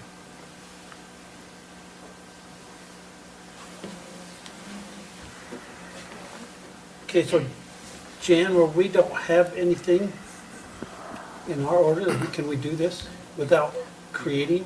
You can. It's kind of a, it's a special exception right now. It sounds like, it looks like a special circumstance beyond his control. And so this is the body that would have the authority to okay an extension or not okay an extension and work towards having a process in the future. This is the first one I've ever seen of these that's come forward like this in years, so it wasn't on my radar that we were missing a process for it, so. So we're just extending it to the end of the year, the So, application? That's what it appears he's Correct. asking here, and you do, this body has the authority to do that, yes. Okay. The process that's currently established is, there's an application that has to be filed in my office by September 1st. Okay. Upon the deadline of September 1st, I move the list to the treasurer's office so that she can send tax bills out. That's why there's a September 1st deadline that we're talking about. The treasurer has billed him, and he has submitted a check for his taxes in full, and we have paid his taxes. At this point, if you grant the exemption, the treasurer will have to refund whatever amount is due him. But if you read the code fully, at this point, if you grant an exemption, there are certain criteria that you'll have to consider for the reason behind his lateness. We're not granting an exception, though, we're just granting the extension, correct? Extension for submitting the application, Right. that's it, tonight. Okay. And the policy that has been set by the other counties basically follows the code that says if you are late in filing, it must be under these circumstances, or the policy from the other counties is basically just a reiteration of the code.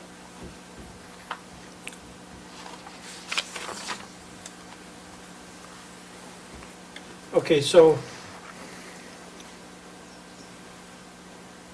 to get the exception, or the extension, what are the things he has to, what are the rules he has to meet? So they're on page 2 of the code. Well, we're not reviewing that right now, we're just deciding about We're an extension. giving him the opportunity to have that applied. Well, so it says subject to subsection 2B4, for a claimant who applies for an exemption under section 59-1104 on or after January 4th of 2004, a county shall extend the deadline for filing the application required by subsection 2A to September 1 of the year after the year the claimant would otherwise be required to file the application under subsection 2A1B if, and then it goes through a list of criteria.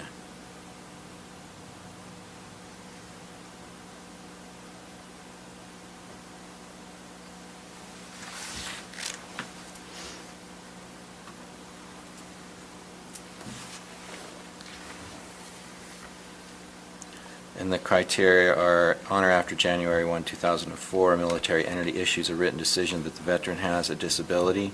We have that requirement. And then there's an or, and the date the written decision described in 2B1A takes effect is in any year prior to the current calendar year. I think the main exception that would possibly apply would be a decision against him would be against equity or good conscience, or the situation was beyond the reasonable control of the claimant, because I don't think you have the other, being out of the country, family members passing away, those things. I don't think you have those, so it would have to be the catch-all there at the very bottom of page 2, I think, under D, I, and, or Roman numeral 1 and 2. Okay, so that one's, okay, Roman at 3.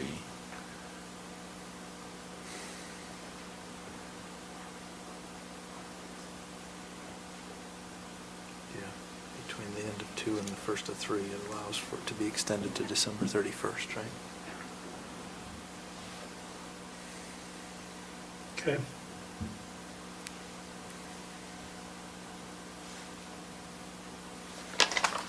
So, Mr.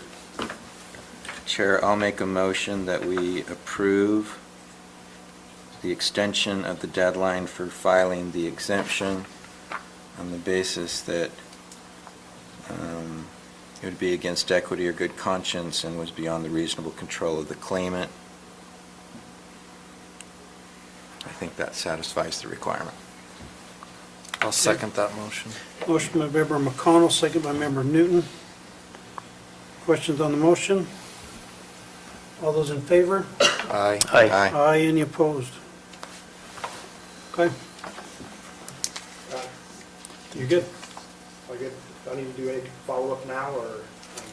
Well, you need to file for the actual file Sounds for like the you already exemption, have which you this. may have already done. Yeah. You've already paid the tax, so they'll just have to process it. Just follow up with the treasurer. Right, treasurer? Thank you. Thanks for your Okay. service. Thanks, John. You're welcome. Is Chris here? Yep. Yep, there he is. Here.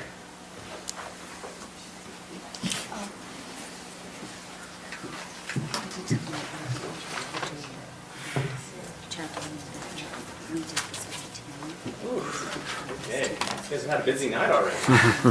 Great.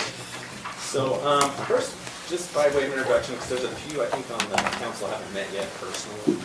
I'm Chris Haramoto, I'm the park manager of the East Canyon State Park. I've been at the park for now 7 years, if you can believe that already. Time has flown by. I just wanted to come today, a couple of reasons why. One is to give my end of the year report to you guys about the park. And just kind of let you know what things we've been doing up at the park. But then also, I wanted to kill two birds with one stone. I also have just a request for some funding for marketing purpose upcoming in January. But first, I'll hurry and just dive into my report real quick. I'll keep this super brief because I know you've got a lot of business you've still got to get to. A couple things that I wanted to just talk about is just how East Canyon State Park is doing. I think one way that at least state park managers kind of view the success of their park is when they look at the visitation of our folks coming to see the park. And typically, we see pretty good increases through the last 3 or 4 years of what we generally see at East Canyon State Park. This year in particular was very busy for us. Obviously, our busy season usually runs from May till about September, a little bit into October if the weather holds. And we get to the point now where we're seeing, a huge increase of people. We're about 20,000 more visitors this year than we were last year, and that's a huge increase. In fact, if you look at that comparatively to a lot of the other state parks, especially around us, we actually had more visitation than our neighbors up to the north of us, which I always look at too. I always want to be a little bit better than Summit County, right? And so I always compete with like Rockport and Echo. Echo, of course, will be a juggernaut once it opens up, but for now, we're holding pretty strong there. And I think it really comes down to a lot of different reasons why East Canyon is seeing these high visitation rates. One is particularly because of the lake level. If we can continue to keep it full most of the year, then we usually do pretty well, especially with our boating and fishing communities. Last winter was great. This summer, we only went down to about 75-80% as far as the water level goes, so we're staying consistently high. And so that's always a good thing. So we can just get a moderately decent winter this year. We should go back up again and sustain that through most of the summer. And on top of that, I think it's just the kind of the cool things we've been doing at the park. Now, a lot of you guys were involved with the cool wagon idea that we had last year, right? So we got those up and running, and they were very successful for us. I don't know if you guys have drove past the park in this last summer and saw the beautiful wagons out front, right? It's just an eye-catching thing. I think that one of the issues though now is we need to get a huge banner out front just saying rent me, because people think it's just kind of a historic display of the area, right? The pioneers coming through, but no, people can actually stay in those and make it a fun family event for them. And some of the feedback we've got is that people have really enjoyed it, so we're expecting a huge turnout this year for them. We were a little bit slow getting them put up this summer just because Mother Nature wasn't agreeing with us, because we pretty much put a whole new section of the campground right where those were located. So we added 2 additional camping sites up there along with those 2 wagons. Hopefully we can get more wagons or some other opportunity to come to those spots as well. So I think it's the cool things. And that's one thing I really got to tell you about East Canyon too, is that when we talk about camping diversity, like East Canyon's got it. Like out of all the state parks, we've got so many different opportunities for people of all outdoor recreation ilks that want to come up and stay at the park. So you can do your regular primitive camping down at Mormon Flats or down at Big Rock Campground up north. We've got really nice, I'd say, full hookup sites for RVs and campers. But then we get into the cool things like our yurts and our cabins that are open year round. People can stay in those like right now in the middle of winter. In fact, I decorated one of the yurts, by the way. If you haven't seen it, check out our Facebook page. It's all Christmassy. It's all Christmased out. So we got Christmas lights all around it, which is pretty cool. But then now we've added the wagons too to our arsenal. We've got a hammock campsite, right? Specifically for those hammock, those folks who are like really loving the hammock side of things. And what's cool about that too is just real quick, if I can share this, is that I'm getting calls from all around the country because we're one of the only places that has a public hammocking campsite in the U.S., believe it or not. Wow. So I've got calls from New York and several from the Midwest asking me about where we got it and how's it going, what's been going on with it. And of course, just like a lot of the other things that we've done for the park, it's been very successful. And so I think that's a huge part of kind of what we do too. And I think another big reason why we're successful is the events we throw at the park. There's not a lot of other state parks that actually host their own events like we do. There's a page in here, and actually when I was typing it out, I was thinking, holy crap, we did a lot of stuff at the park this year just on our own. And it's those types of things I think can drive hopefully the tourism from on the other side of the mountain to East Canyon State Park. And that's the whole goal of kind of what we do at the park, is just to try to get people like, if they've never been there, and I get this all the time, which drives me insane, is that people will come over and say, oh my gosh, they'll pull in my parking lot and go out and talk to them like, this is the first time I've ever been here. I never knew this place even existed. And so I always felt, and still do, that it's my job to actually share the word with people and let the beautiful secret of Morgan County out as far as tourism goes, to get them to come here and spend their money and then hopefully go back home. So that's kind of one of the things that we've done. So if you look through the report, like I said, we've got a lot of things going on. The only few concerns that we have coming up, and the 3 that I've listed in here, and probably the number 1 issue that we're going to run into is the water quality issue. There's a lot of our reservoirs, including at East Canyon State Park, did have the algae blooms that you hear so much about on the news, right? And we actually did get our first noted case up at the park. It was up at the Taylor Hollow area, if you guys know where that section of the park or the reservoir is. About halfway down, there's actually a restaurant that's right near a bigger parking lot. I have a theory of why we had it in that particular area, but we've got to do a little bit more research on it. But that's probably one of the big ones and then also along those lines is trying to knock down the thought of if there is an algae bloom, it's not safe to go to East Canyon. Well, of course it is. Maybe just that section of the lake you maybe not want to recreate, but the whole rest of the park is available to you. Opportunities abound still at East Canyon. So that's a big one. Obviously invasive species with the water mussel, that's always the big one that's going to be for us. And then with the growing demand on the park is how do we keep up that, the infrastructure needs along the lines of still letting people have that quality experience when they come to the park. So those are probably the 3 biggest things that I think I've identified as we look forward to the new year. And just a lot more things we want to accomplish while we're up there. With that, like I said, I'm pretty sure that we're doing the right things for state parks. Hopefully we can continue to do that in partnerships with the county as well. And by the way, let me just thank you before I forget, because I've got so many things going through my mind right now, I'll probably forget, but just thank you guys so much for your support, not only with the wagons, but all the everyday things that we see from the sheriff's office to come up to help us with calls, to helping us on the Weber River, to Geez, even the best one I think I love more than anything is the grading of the road on Jeremy Ranch, right? Because I have to drive down that almost every single day. I know about every single pothole by name, so usually they're, but they're there. But no, thank you for doing that and the improvements you've made on the road. Those are big things that I don't think a lot of people notice, but I sure do. So, but thanks for all that, the support you've given us as well. So, do you guys have any questions on my end of year report at all? Nope, we're good. You Appreciate good it. there? It's Okay. like a good year. Perfect, There's perfect. more? Well, yes, now it's coming to the request part of my short little presentation. So, East Canyon State Park has been identified as one area, or one area that the ABC4 Channel 4 basically is. They wanted to do a winter road tour. Now, we participated in the summer road tour probably about 2017, I believe it was, where Channel 4 actually came up and filmed segments at the park and then identified some area in the county to promote the county as well as the state park. They've done, I think they've got a few of the other state parks lined up, like Bear Lake's going to be one of them, I believe Willard Bay is another one. And like I said, our public information officer said, hey, I think East Canyon's got some good things for the winter road tour. And one of the things we definitely want to highlight is our winter activities that we've got coming up. In January, we've got two big ones for us. One's Winterfest. I don't know if any of you guys participated in Winterfest. Pretty cool event. We basically get all the winter activities all in one spot, one more day. So that's a good driver for us. Then, of course, our fun one, as well as our ice fishing tournament coming up.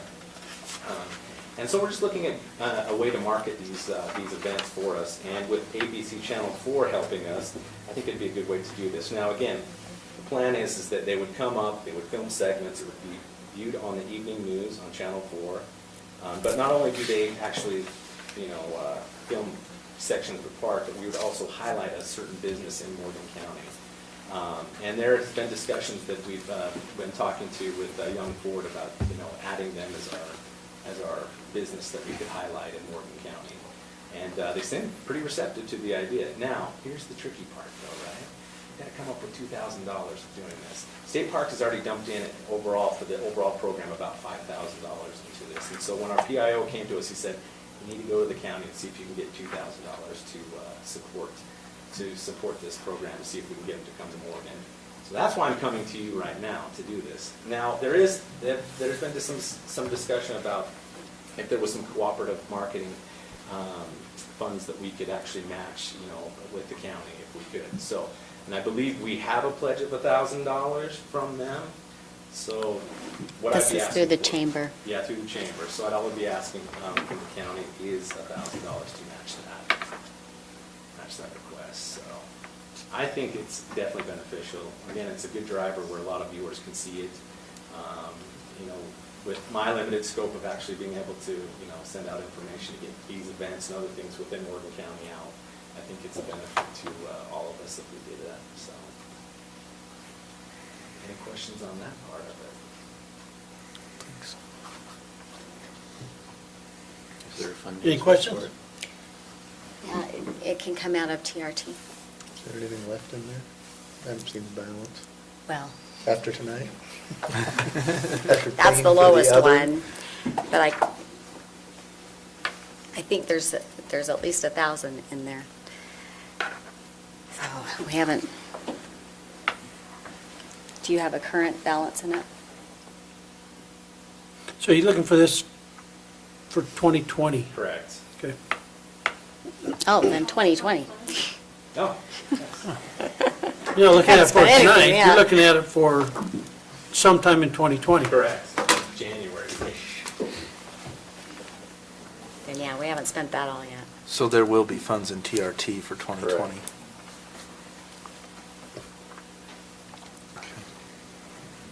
Okay, any questions for Chris? So we have a, Nothing today. You guys are pretty easy on me. Chair, I'll make a motion Member Valentine?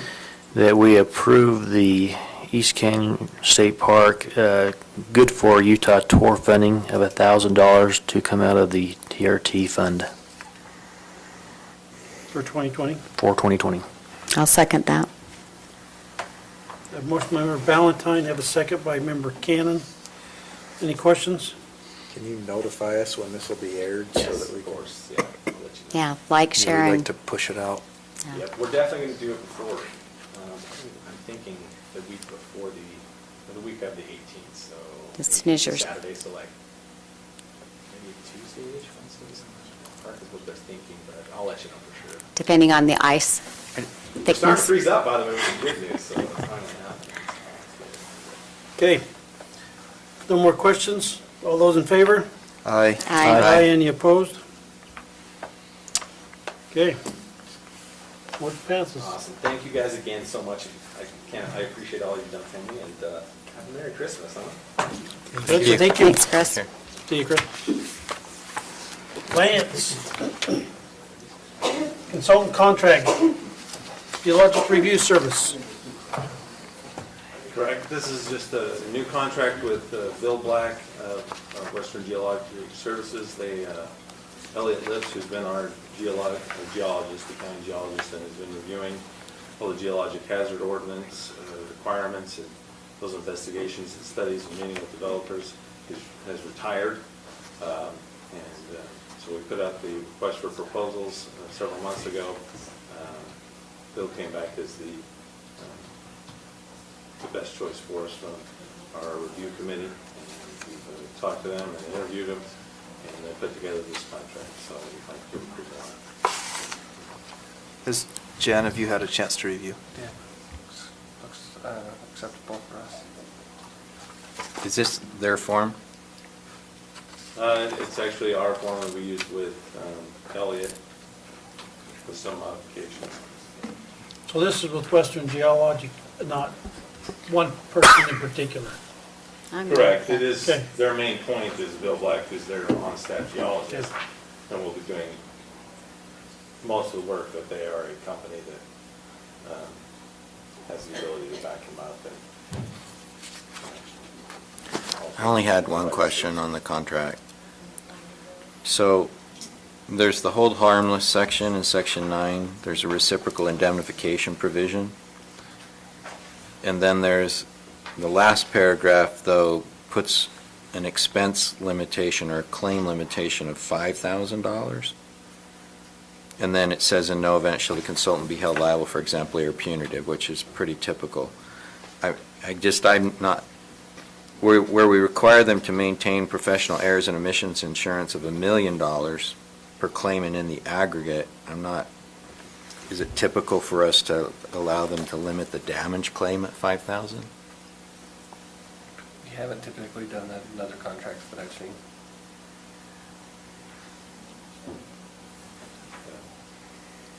Are you saying we need to increase that? Or eliminate the damage claim amount, or limit it to the amount of available insurance proceeds. I'm not, it just seems like if we're going to require $1 million of errors and omissions insurance, then why would we limit the claim amount to $5,000? Sometimes you see it limited to the amount of the service, though, in different service industries, and that's why I'm wondering, but. I'm fine striking that sentence. I don't know if it's a deal breaker with the. I don't know if it's a deal breaker or not. I mean, You're talking about Well, why just don't- 5,000? the hesitation I have is just that he's only reviewing the work of other geologists. We're really covered by those other geologists. I mean, I see the contradiction in. Well, I'm not sure we are in terms of the county's liability. We don't have any privity of contract with the other geologists. He's our geologist. So this is where we have privity of contract, and, I mean, I don't know if there would be a larger claim than, well, if somebody makes a claim against the county, I can guarantee it will be over $5,000. Whether or not his liability with respect to it would exceed $5,000, I have no way of evaluating. That was my only concern with the contract. And I'm not, if his errors and omissions insurance is written so that it's $1 million isn't available, it's only up to the amount of, what he charged for the services or something, then I'll understand it. I'm just trying to understand what that provision is. So do you see this as an issue, Jan? I mean, is this something we need to change? I don't think it's a bad idea to see if we can just scratch that one sentence that references the 5,000, and if it's not a deal breaker for the consultant, it should be fine. And the other alternative, Jen, would, from my perspective, would be instead of will not exceed $5,000 is will not exceed the amount of available insurance. You know? Either one of those would be just fine. Well, if you, I mean, that's pretty much, if we eliminate that, that's pretty much the whole paragraph. Whereas if you rewrite it and add what you're talking, Member McConnell, then you take the 5,000 out and add that in, correct? Mm-hmm. Seems like that'll probably be easier for the consultant to digest. Yeah. Okay. So is that what we want to do? So rather than 5,000, we'll just say policy limits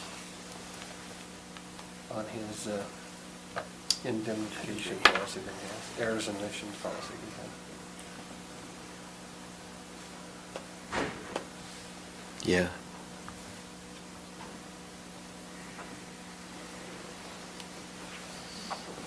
Okay, so Member McConnell, so what do you want to put that at then? We're just Just talking one about the fourth second. paragraph.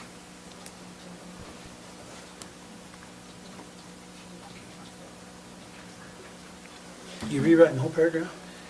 No, but I'm making the insertion so that it makes sense. I'm trying to make sense of it. I'm sorry. So what I would propose is that instead, you will not exceed $5,000. It will say will not exceed the amount of the errors and omissions insurance required in section 10, subpart 2 below. 10(2) below. 10 paren, 2 close paren below. Will not exceed the amount of errors and admission limits, is that what you said? Yes. That amount is 1 million per claim. Okay. And keep that last sentence. Paragraph 10. The last sentence I understand completely. In no event shall they be responsible for exemplary or punitive damages. That's a pretty typical exclusion. Yeah, I should copy that. Yeah. If you can read it. Okay.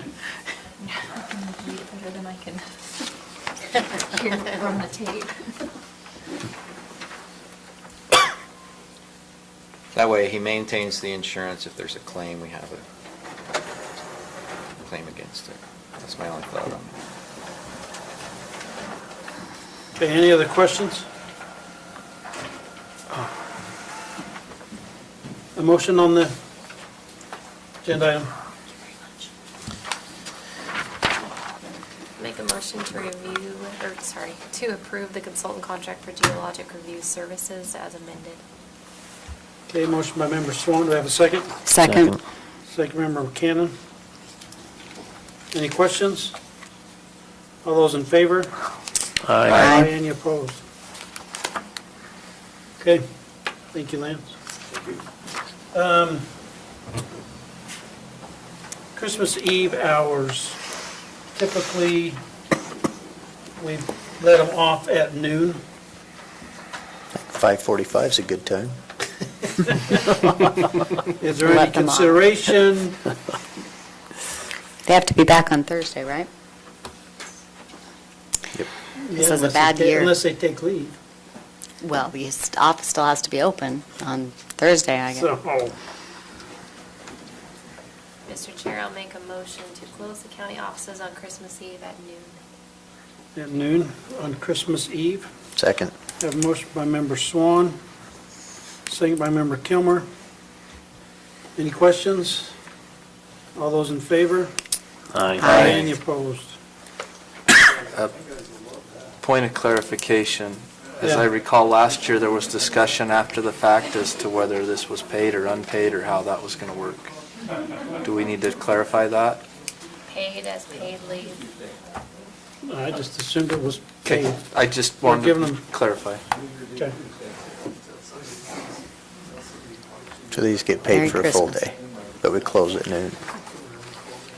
Work from 7 till noon, but put in for your... What's that? You'd work from 7 to noon, but put in for your full day. Should we have addressed New Year's Eve too? I'm only thinking, we While we're at gave it. 8 hours to for use, 4 on Christmas Eve and 4 on New Year's Eve. One problem is we've only advertised for Christmas. This So is what? an administrative It's an decision. administrative Let's go. decision. All right, Member Swan, let's I go. don't even need a motion, it's just administrative. Ditto for New Year's Eve. I certainly wouldn't Second. want to sit here till 6 o'clock on New Okay. Year's Eve, so. All right. Noon on New Year's Eve also. You're welcome, Jeff. Thank you. Employees appreciate it. Merry Christmas. All right, Member Newton. And Happy New Year. Yeah. Yes. Member Newton and Mr. Turner. So in our transition of emergency management from the fire department to the sheriff's office, we've done a bit of work. Mr. Turner's done a lot of work with the state to determine where we're at. There's been kind of some balls dropped in terms of emergency management, so now we're picking those up and working towards that. So that's why I'm on here, is simply to kind of make that introduction. I'll let Austin discuss what we need to discuss here. All right, I'm looking for the microphone, and obviously it's changed. I hope you can pick this up all right.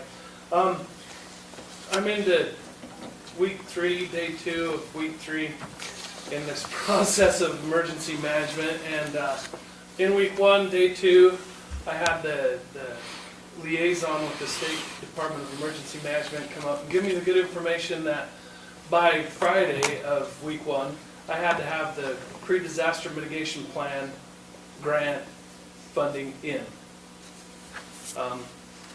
Everybody else is going through the same process that we are, had it since January of last year, or 2019. And anyway, they dropped it in my lap and said, basically, you have 4 days to do this. And as I started to cry, they gave me an extension till the end of the month. This pre-disaster mitigation grant is key to Morgan County. If we don't take care of this grant and a disaster happens after next year, we're still covered for 1 more year. If a disaster happens in 2021 or in the future, we would lose all FEMA funding, period. We'd no longer have any FEMA funding at all. So as we start this process, the state's been very helpful with me, helping me get this ready. Instead of having 11 months to do it, I get 30 days. And part of that 30 days is, all I need from the county is the nod that yes, we're going to pay 25% of the grant. The 25% is $7,500. Overall, this grant that we're going to get is $30,000. We'll get a contractor to come in, help us with, just to review our disaster mitigation plan, and so we can move forward. I've already got a letter signed by the city saying they want to be fully involved in this process of reviewing the disaster mitigation plan. When I went through the interview process, I found out that the city actually lost out on a federal grant. They were trying to get a generator to help with their building, and in case of a disaster, we could house people in there as well. They lost out on the grant.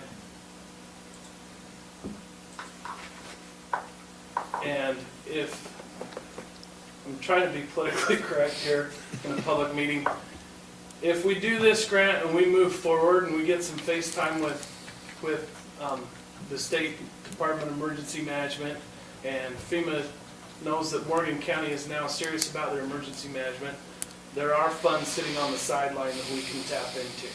And so someone in the audience was wondering if we have the ability to access grants, and I'm here to tell you guys absolutely. Day 3, I met with the Weber Morgan Health Department, and they've got a grant that we're working on right now, and they actually just captured that grant.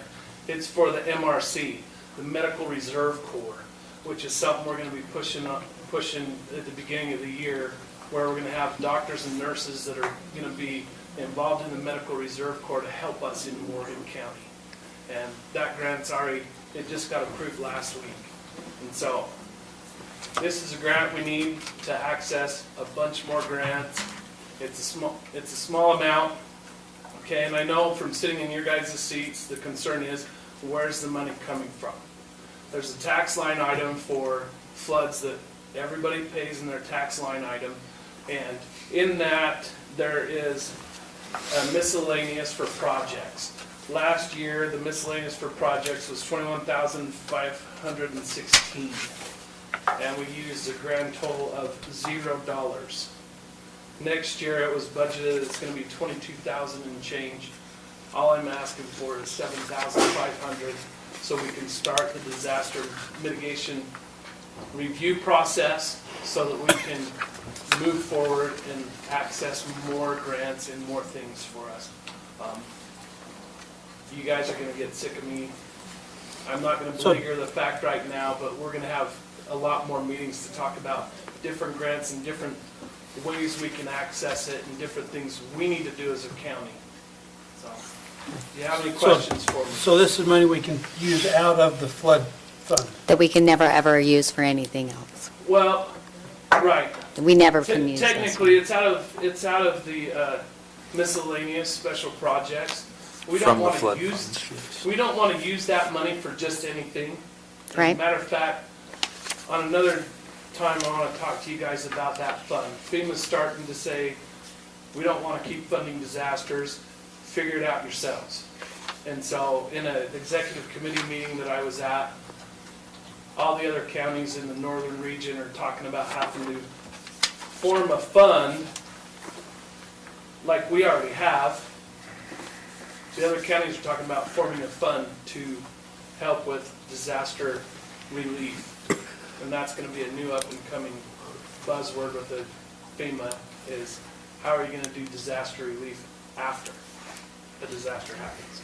So are we limited on just flood disasters for that fund, or can it be any disaster can come out of there? No, as far as I know, in talking to Bonnie, I don't think so. I will double check. This is where I want to pull the money from.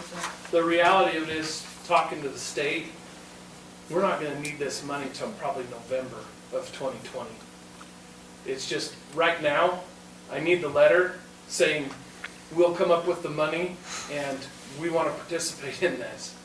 And that's the 7,500? Yes. Correct. That's our match on it. I don't have to say what line item it comes out of. I don't have to say any of that at this point. But from what they've told me, we're looking probably November to start the process, and that will get us in under the graces of FEMA.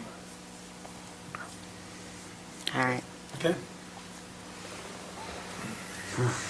So can I ask a question? Sure, absolutely. So, I take it are you the deputy now that's been assigned to be the emergency management? Yes, sir. I assume so, just by virtue of the fact that you were here making the presentation, but I just wanted to make sure. Yes. Okay. And with Code Red and everything else, I'm already the point of contact. So every day I get bombarded with all kinds of stuff. Okay. Good. Chair, I'll make a motion, if you're ready, that we approve the 25% match in the amount of $7,500 to come out of the flood fund for the Morgan County mitigation plan. Okay, a motion by Member Ballantyne. Do you have a second? I'll second it. Member Newton? So just a clarification, flood fund miscellaneous for projects line item, is that what your motion Yes. is intended? Okay. And that Chairman Haslem will sign that letter. Can we get that letter on a county letterhead? Yep, she's got it. Okay. Did you spell my name right? No, Probably not. it's spelled wrong. I'll fix that if it's. Okay. So motion by Member Ballantyne, have a second by Member Newton. $7,500 match for flood fund miscellaneous. All those in favor? Aye. Aye. Aye, any opposed? I feel like you did that. Okay. Didn't you? I'll be back with a corrected one.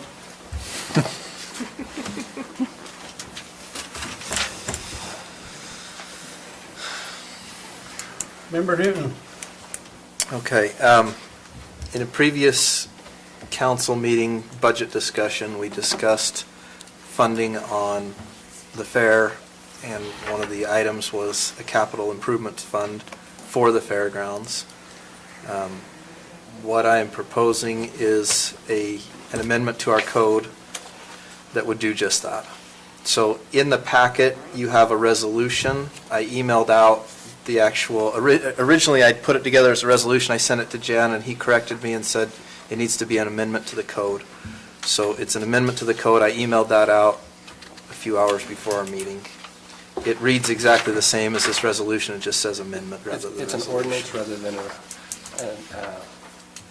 Resolution. resolution. I was going to say It's- referendum, Yes, sorry. ordinance amendment. So have what those this moments does too is two things. Any revenues, if there are revenues, after the cost of the fair, would roll into this capital improvement fund. It also suggests that the lease revenues from leases on fairgrounds property, that is from the cell tower lease, the farm lease, the lease that we do currently to Barefoot Tubing, would all run into that capital improvement fund. And then we Now- talked about rentals fees. Anything Correct. collected on Rental rentals. fees. Is that- So I don't think that got it's listed. listed here, fairgrounds Lease. property from events, cell tower, farming, and It- business. it's in the lease. amendment. So the amendment, the events are in this, under number 2. So the idea would be this will not fund maintenance on the fairgrounds, it will only fund capital improvements. So when there are improvements to be made, so the fairgrounds, the fair event itself, is if there's additional revenue above and beyond their actual expense, which is what we've budgeted for, is our revenue expense. So if we come in above that, I believe we budgeted 120-something thousand for 2020. If we come in above that in revenue, anything additional would roll into this fund and then go to be used for if we need to build new restrooms or upgrade the power or whatever we need to do at the fairgrounds. Which we There's a do. myriad of things, which All will the also be above. long-term benefits to the fair event itself and other events that occur there. Right now, we rent a lot of equipment for the fair event itself. We rent power plants, we rent restrooms, we rent tables and chairs.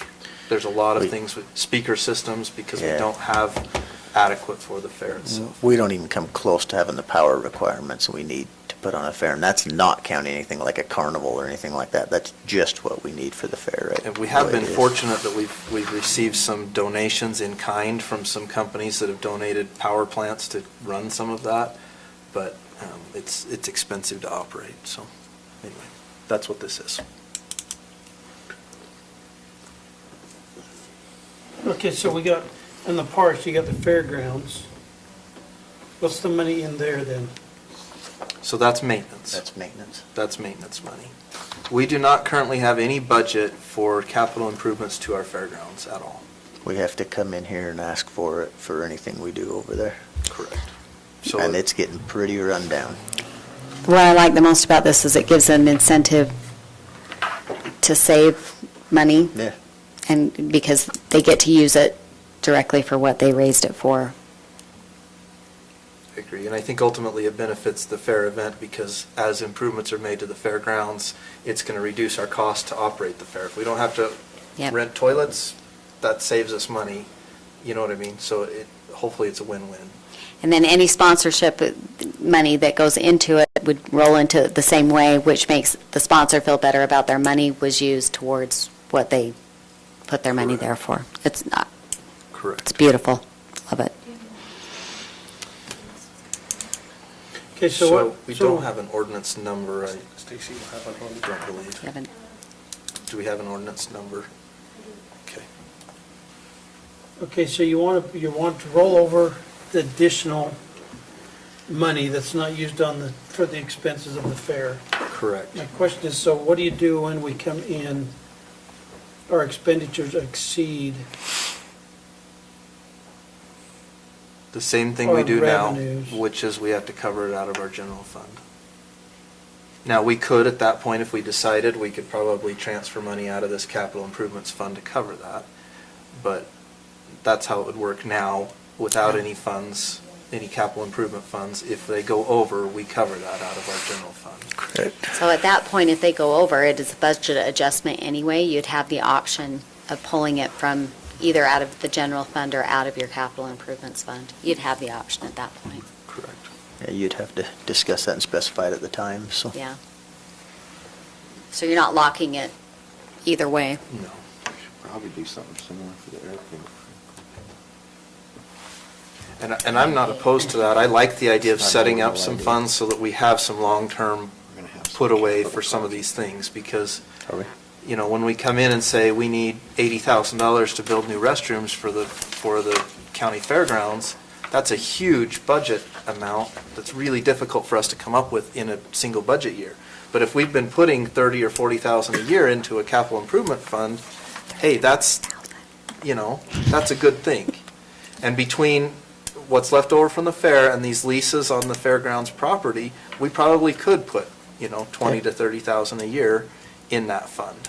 So And we need we need a a new new exhibit exhibit building. building. I mean, it's falling apart. There's many bathrooms things in we- there, are a joke. I mean, it's just, Eric tells Got me a we're long out of ways to go. plug-ins for the steer Well, and Eric's been barn. pushing for an extension on that barn too, but I mean, especially in a Somehow budget the- year like this where we're pulling from, you know, to fund 2020, to put a capital improvement into the fairgrounds is really a hard pill to swallow.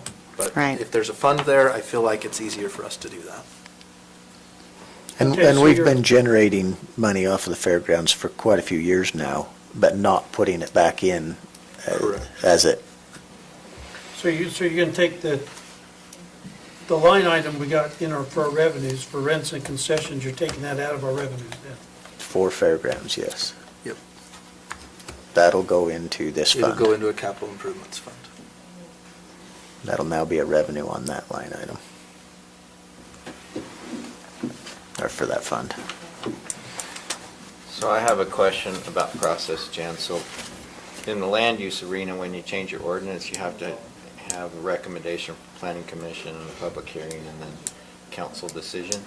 Where we're changing this from a resolution to an ordinance change, do we need to have a public hearing? This isn't the type of an ordinance that we normally hold public hearings on. You can always err on the side of holding public hearings. So you can choose to hold a public hearing on anything that you ever want to. So I never tell you not to do that. So if you think you'd like the community to have a chance to weigh in on it, it's never a bad idea.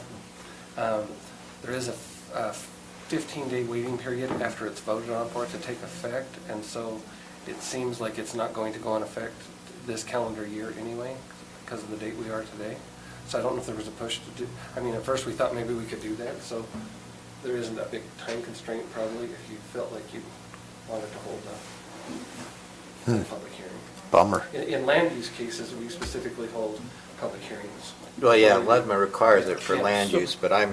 don't know what it is just Yeah. for a general ordinance. This Yeah. won't take effect until I 2021. don't believe it requires that. 2021? No, it'd go effect in 2020. And we could, should we choose to, if we looked at 2019 and we come out ahead, we could make a transfer into it to I would kick like it off. affect 2019, but Jan just burst my But- little bubble, so. So it would not go, automatically go into effect for 2019. If we wanted to, we could make an amendment later on and And pull back transfer. out and transfer some funds, or we can just say we want it to take effect in 2020, and It's like that would be the couple days first of year. January, so Yeah. it's just. Well, because if you do that, then that just changed our budget. And that's, my request was that you sit down with me and with Bonnie prior to you doing this, because you are restructuring your budget. Mhm. But there was. That we just approved. That there's a hurry to do this. And We didn't set the order of the budget. We have to do it the way you bring it to us. So, did you read the agenda before you said it? suggesting that you meet with us, because I think that there is some misunderstanding. But Well, and that's fine. I mean, my issue is this. You know, if we have to make some adjustments budgetary-wise to make that happen, that's fine. I just want to ensure that we understand the purpose of it and that we keep with that purpose. I don't want to have a discussion about other things or why we don't think, you know, this is fair, that is fair, or the fair doesn't, you know, generate this revenue or that revenue. I want to have a very clear discussion about how we adjust the budget to make this work. So if we're going to sit down for that, that's what I want to discuss. And I want to make it clear that unless something has changed, this is supported by the Fair Board President as well as the fairgrounds. That is correct. board. Well, and so that's part of my question. Who, on this fund, who's determining the expenditures? We will still determine the expenditures. It's Still a comes capital back to the improvement fund. It's just council. like any other Yeah. capital Come improvement back- fund we have. comes back to the council. It will Well, still I mean, I come just to don't us to want- approve the expenditure. The Fair Board will not approve anything here. They can make recommendations to us, but just like our capital improvement fund on this building, it will come to us and we'll decide if we're going to make that expenditure or not. Well, that's what I want, that's what I Yeah. want clear is, So right it's gonna now, come to the council to spend the money out of this fund. Yeah. The Fair Correct. Board. The Fair Board Fairgrounds doesn't, Committee cannot just take and spend it. neither Yeah, neither they- one of them have that Okay. authority now. They, there's a process that we go through. We have a master plan for the fairgrounds, and any changes that are proposed typically go through the Fairgrounds Board for either a positive recommendation or negative recommendation, and then it comes to the council for a final vote, and I don't see any reason to change that. And I don't think that has to be spelled out in here. Correct me if I'm wrong, Jan, but isn't it assumed that the council makes all financial decisions as to spending out of any of our funds? It is assumed. Okay. And even like your ramp tax, that we're working on that amendment for that ramp tax, even though there's a board that's going to be made up of school board, city, and county, the bottom line is the county gets to be over the Yeah. funds Decide. on those Yep. taxes. So those boards become recommending bodies is what they are They to the are, council. yeah. Stacy, do you have the ordinance number? Yes, CO-19-14. CO-19-14. And that's gonna be for the fair, correct? Correct.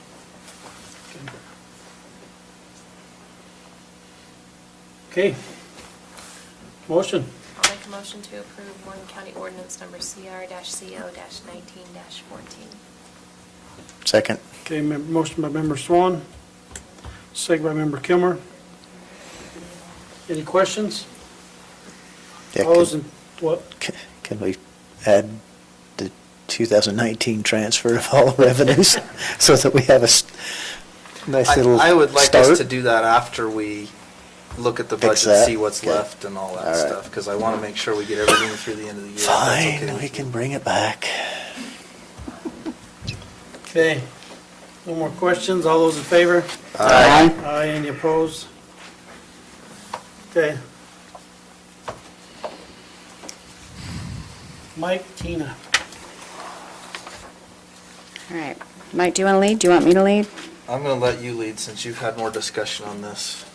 All right, so part of the Bear Grant that we requested for tourism, there's a specific line item that I added in for the county to be able to use $10,000 for improvements to our collection of revenues to take advantage of visitors inside the county. Currently, right now, with the Weber River, that limits us.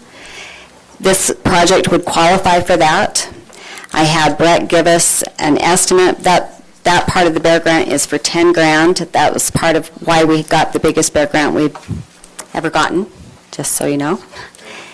And so Brett did an estimate for me on fill, and it comes out at $12,500.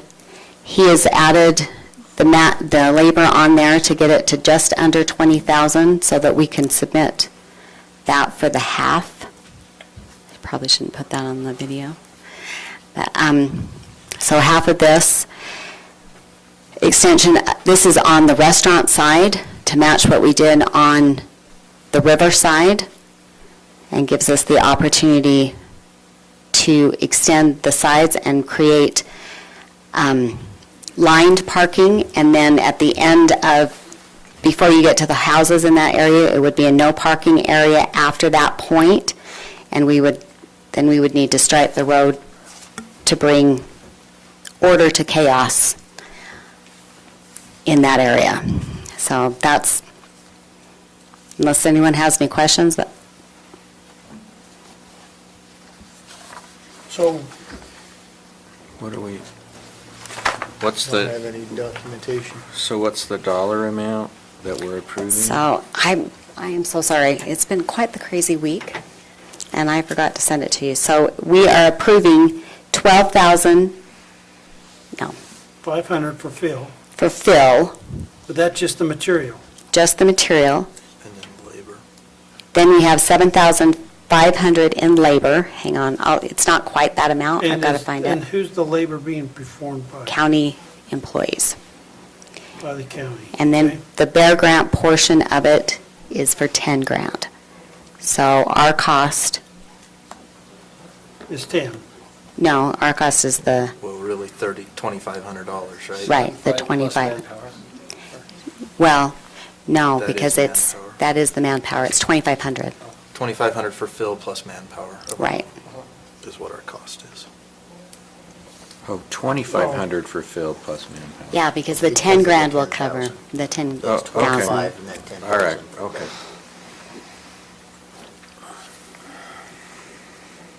And we get order out of chaos. Okay, so The other cost that we will have there that we really need to do is striping that road. I don't think it'll be a tremendous cost, and with the increase in funding on our roads, we can use BNC for that, can't we? And here's why I think we need to stripe that road. I know that striping most our roads is kind of silly, and especially a road that gets used very little. The problem is people go up there and they park in the middle of a travel lane because they don't realize it's a road. You know, they pull off the freeway there and they just pull up there and park. So in talking with some of the citizens who live there, they said, we really feel like if the road were striped and there were some signs that said no parking beyond this point, that would really take care of a lot of the problems. You know, people get out of their car and go, oh wait, I'm 2 feet from the yellow line, I probably shouldn't be parked here, rather than getting out and not realizing they're in the middle of a road. So that 12,500 for fill includes striping? That does not include striping. No. We would have to do striping on top of that. We could maybe do It- that in connection with some other striping project. Right. Right, so. So here it is, and I'll I mean, email this. mobilizing them would probably cost more than the actual Yeah, work, to that's be honest, exactly what I for was a thinking. place that small, but yes. I can email this over to everybody. The removal of the trees down there is 1,250. Hauling and a fill is 12,025. In-kind contributions of labor at 4,500. Fuel of 1,770 for a total of 19,545. And then the Bear Grant comes off of that. And then the Bear Grant comes off of that. okay, so is this all on county road or is part of this the state? So the state deeded this over at my request. They let me know last April. I'd requested that they, on both sides, that they deed that to the county, and they, So Yeah, we they've got deeded that. up to the no-go line, which they've confirmed is the fence line.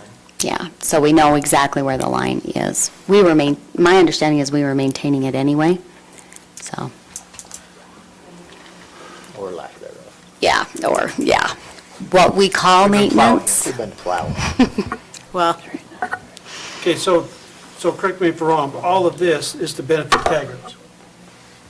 no, all of this is to benefit the county in collection of tax revenue collected at Taggart's. They can't do an extension of their restaurant, which is an increase in their ability to collect restaurant tax, without an extension of their parking lot. So this is crucial in allowing that to happen. We have visitors coming there whether So- we like it or not. That is the busiest area. So what you're requesting is that we create on-street public parking on county property in order to give more parking area for the business in that area. This will all be retained as county property. This is not Correct. private Yeah, parking. this is not, Correct. It'll be retained as county property, so the benefit is not just to the Nobody can put up restaurant, a but sign it's... saying parking for Taggart's customers only. This is open to the community. Any driver can pull in there and park at any given time for any given reason, because it's public parking. Correct, which also benefits the neighboring property owners. but I think a lot of the tension in the area would be relieved with the no parking after a certain point on that road, so that because the reason that the tension exists is because nobody has anywhere to park, so they end up parking in front of residential homes. I think this brings I'm hoping it settles things down quite a bit. Well, and the point that I was making is that we're not creating, indirectly, we're creating additional parking for that business, but any other person can use it also for whatever reason they need a parking spot. Correct. So, I don't have, I mean, I think the land is otherwise not useful, and I do think it's a great benefit to the people who live up Taggart not to have people parked in their house. I'm sure it's super annoying. But because it does benefit the restaurant so much, are they willing to kick in a, I again don't have any problem using the Bear Grant and using that, but for the portion that's not inside the Bear Grant, have we talked to them about, I shouldn't say we, have you spoken to them about funding a portion of it or all of it, or? We have, and we've talked about taking the fill from their side on the property line. The discussion really comes back to, but if it is public parking, is it really their responsibility to do? So there would be some expectation of limited use if they're going to be asked to fund. So that's not necessarily a complication I wanted to bring into this discussion. I think it's a discussion we can continue to have once the work is done.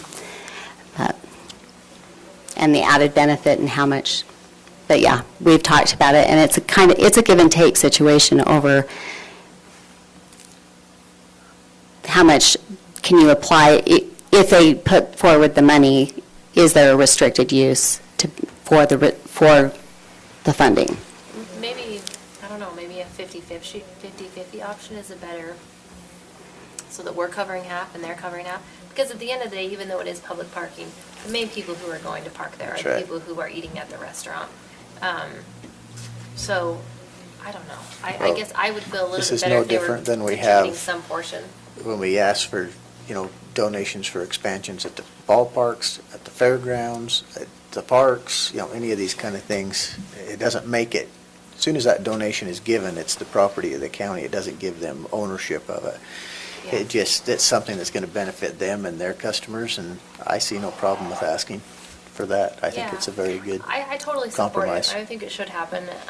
But I would feel, for me personally, I would feel a little bit better because they will be the primary beneficiary if they contributed some portion of that. So I feel like I'm talking about this with Steve in the room. But, okay, but the dollar amount we're talking about is the 2,500.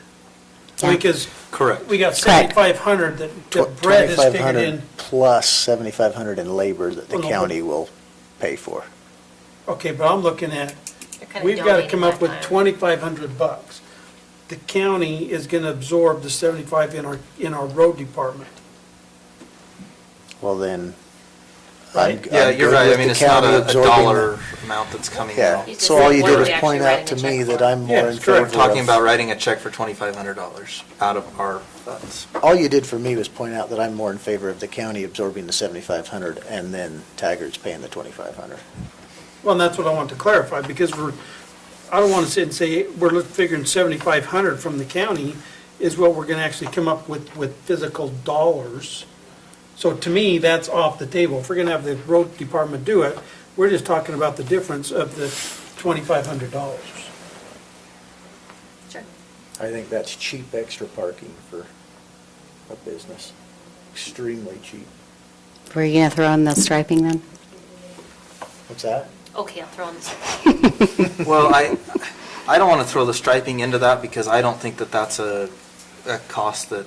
No, I ought to be, meant you know. on the improvements in the area. Oh, yeah, I mean, that needs to Not be on the done, but I cost. think that's a whole different. Yeah, and I'm fine with the county paying for that. So you're talking about striping the road that goes back to the resident. Exactly, we're not talking about striping parking or anything like Just that, like that. just the road. Okay. And the whole purpose of that is to try to, it's striping and signage to try to help people understand it is a road, it is And not and just. that's not part of you this know. discussion right now. And I'll tell you, that occurs in other parts of the county. I mean, just the other day, I was coming across the bridge into Croydon, and there was a guy stopped in the middle of the bridge with the trunk of his car open, getting out his fishing stuff and setting up right there. In the middle Oh, of you the bridge. guys do it in the middle of the road all the way up and down. Stop talk all the time. But he doesn't live there, so he's That's not allowed right. to do So he's that? not allowed to do it. I'm just saying, I think people don't realize, you think, oh, it's a country road, and you stop in the middle of it, not thinking, oh, this is a road that people use. And so that's the point on the striping. Okay. Any more discussion? Motion? And where's the dollars coming from? I'll pay it. There you go. Okay, fair enough. Fair enough. No. So, He's going to pay the He's gonna pay the he's going to pay the 2,500, Yeah. so. Chair, I would make a motion that we approve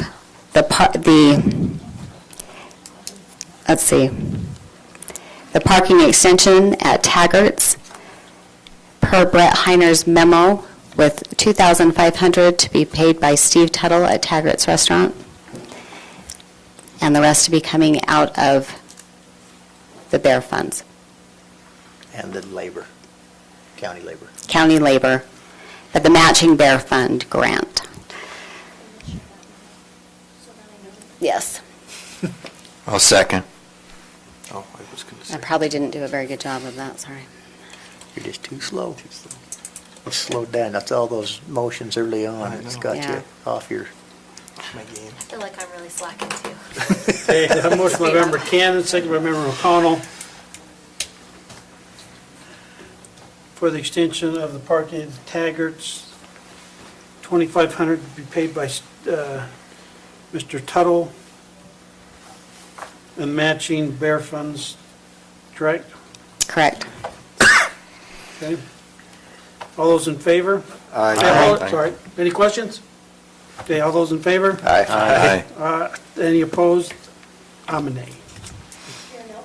Yeah. I got some other questions I got. well, you asked if there was any other questions. No, Yeah. I'm good. I felt like I'm good. negative Nancy tonight, but I just feel like Roland redeemed me because he hasn't voted no on anything. I was really feeling bad. We're good. So motion passes. We're good. Okay, the 3 voting districts. Do we have, any chance we have a map of the voting Can we districts? put what's on the packet up here? From the county website? The maps from the packet, just that section. Starts on page, what page is this? 19, It's right up the front, isn't it, in the No, work session? 14. yeah, 14. Starting on page 14 of the packet.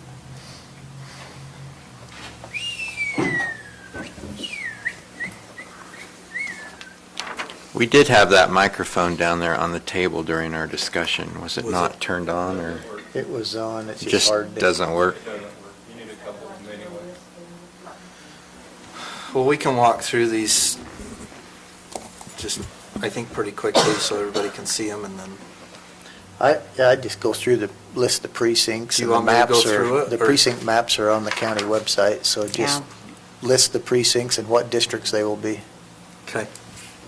So I think the first part of this is we had decided to leave all of the precinct boundaries exactly how they were. Correct? Correct. Is everybody agreeing with that? All Not right. changing any of the boundaries. So we're just consolidating or making the 5 districts into 3 by moving currently designated precincts into the following groups. Mike, it's up to you. And you brought up earlier, make sure everybody understands, this does not affect the school district, school board Yeah. district boundaries. School district boundaries will remain the 5 they currently are. So with the precinct, I think there are 3 precincts in every district currently. So those will stay the same. Okay. Do you want me to run through what we Yeah, talked about? if you would go through them. fine. Okay. Precinct 1, Nope, which district. is... District 1. I'm sorry, District 1 includes Precinct 1, 2, 3, and 4, which is essentially Mountain Green from Whisper Ridge, clear over through the Cottonwoods, and the section of Peterson, which is on the Mountain Green side, the Bowman Ranch. Yeah. So these unfortunately are not in the right order because it goes from 1 to 10 and whatever. So I don't know how to better explain this, but again, precincts 1, 2, 3, and 4 would be part of District 1.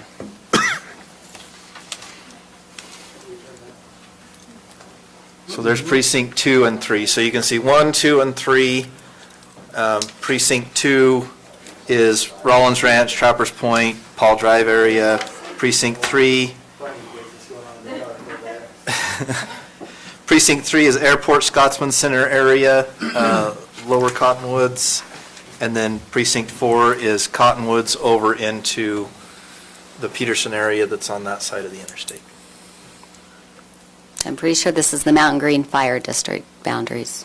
So all of this area is pretty easy, I think, to digest because it's all right next to each other and pretty simple. The other two districts are a little bit different, so we'll go through those. District 2 is proposed to include Precinct 12, which is a portion of Morgan City that includes what I called the Field Street area, the South Morgan Cemetery, south of Young Street. Precinct 10, which is Island Road area. Precinct 11, which is from the river here by Tractor Supply, basically to the courthouse, and there's a little bit of it over here to the south. Precinct. Sorry. These aren't in order, so I. Trying to go through these pretty quick, but No, they're broken, this is how they're broken down. Sorry. yeah, it's a pain to look at. There, that's a good one to maybe stop at. Well, maybe not. Okay, Precinct 13 would also be included in District 2. That's Commercial Street, Red Rock subdivision, up towards the Polaris dealership. And North Morgan. And North Morgan, From the correct. interstate to the, what is it, to the river? To the river, correct. So where the dairy is and state road sheds, et cetera. And Precinct 14, Precinct 15, which is Croydon. Which is Croydon. Okay. Oh, you just passed You it. went past it. Back One one up. more. That one. Right there. Okay. It's actually the largest in area, but one of the smallest in population. Okay, so that's all of District 2. District 3 is Precinct 6, which is the Enterprise area. Enterprise Stoddard. Enterprise, Stoddard, well, no, that's just, yes, part of Stoddard, you're right. The other part of Stoddard is Precinct 7.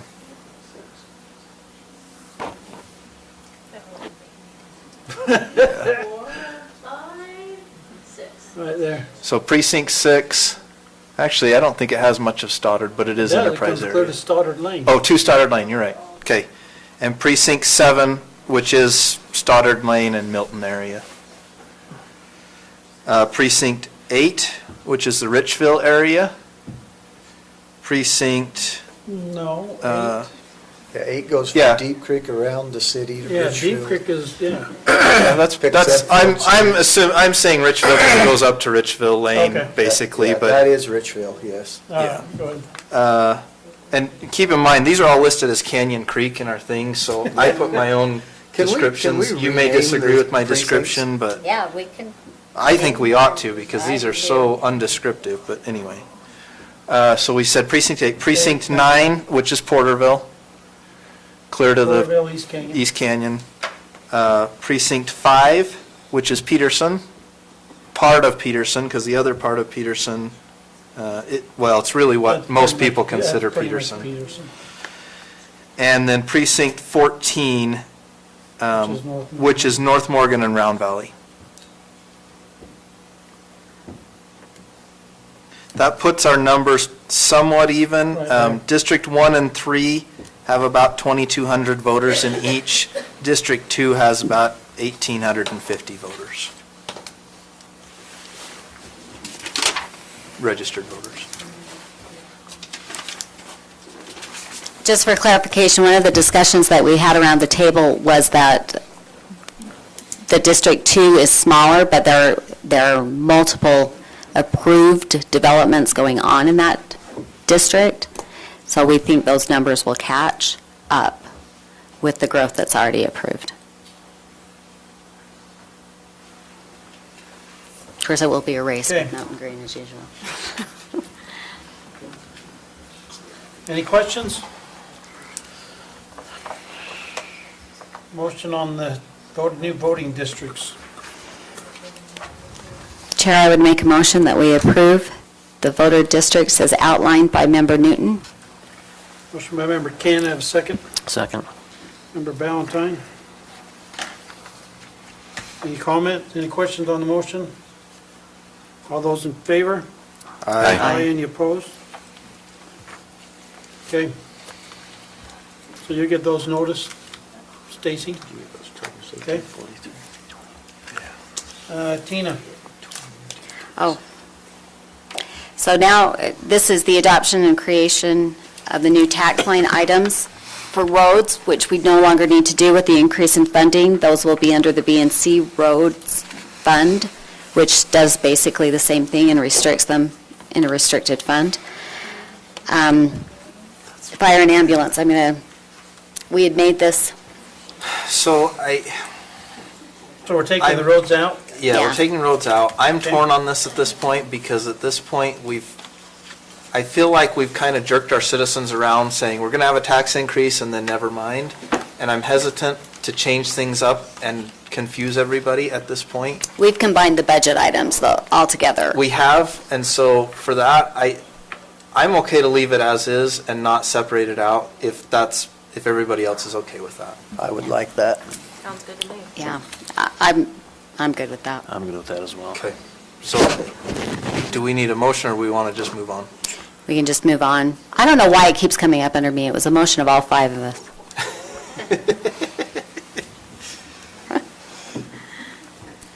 You ready for the last, Um, or for the next one? Just for funsies, motion to, I want a motion to postpone these indefinitely. Which ones? The roads, fire and ambulance, So just so that, moved. So it doesn't come up again? it shows up that we acted on it. Mr. Chair, I'll make a motion that we postpone indefinitely the adoption of creation of a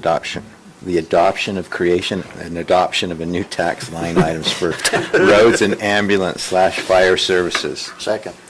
Motion by member McConnell, second by member Kilmer. I would move to amend that motion so that it says county council instead of Tina Cannon. Adoption of creation, adoption of. Okay, all those in favor? Aye. Aye, any opposed? Okay, I should have been able to correct my language on the phone. Mike? So the Historical Society Board, which is a board that's appointed by this body, has a vacancy on it in the Mountain Green area. They put out an announcement for applications to that board. They had 3 applicants.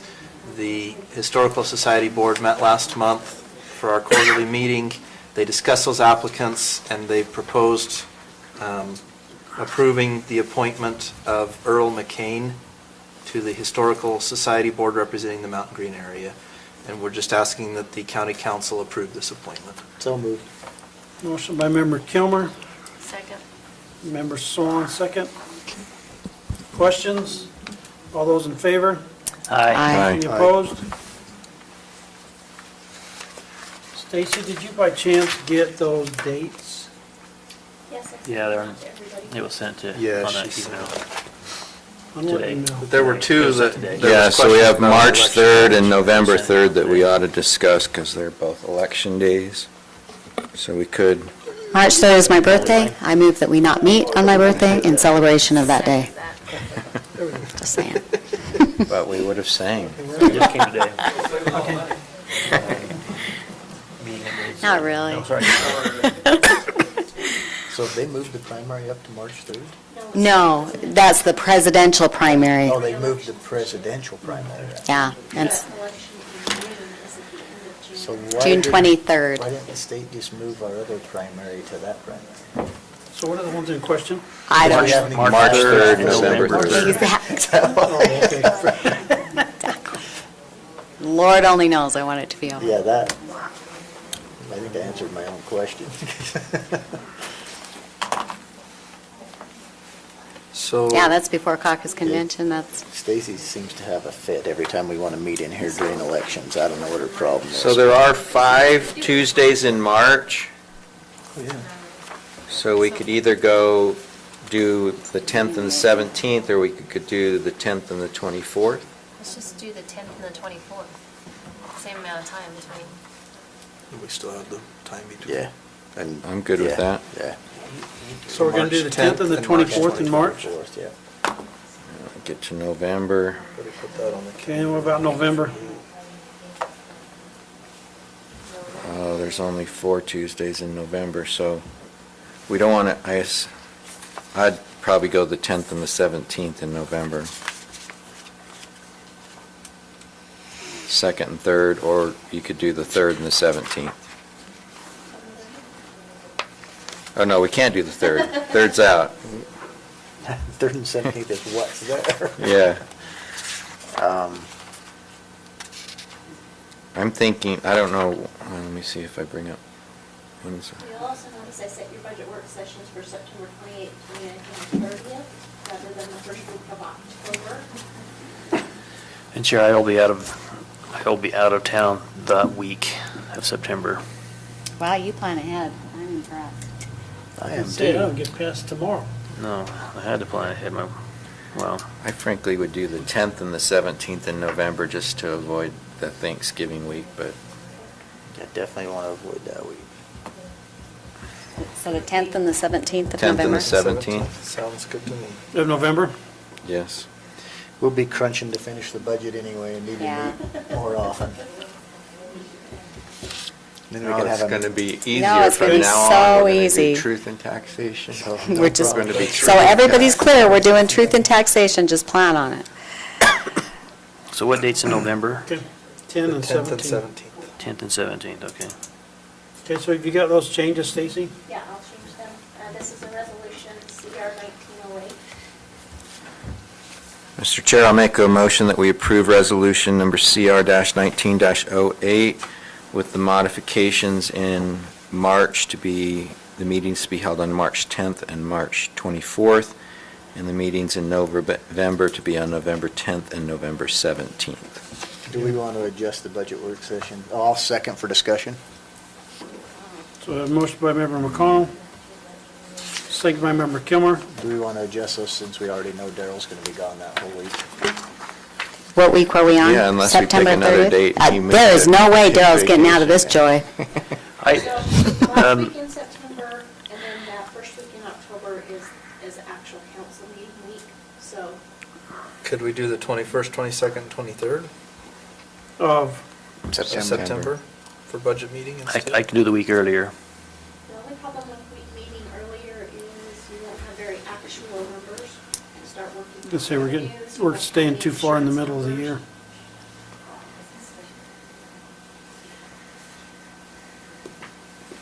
Well, it's either that or the 12th, 13th, 14th of October, and I feel like that might be a little too late, but Hey, When I did mean, the nothing deadline, like when did, taking it down to the wire. hey, what was our deadline when I this year? started It was this, we September. started these in the first week When do of we have to send November. out the notice? Last week of October.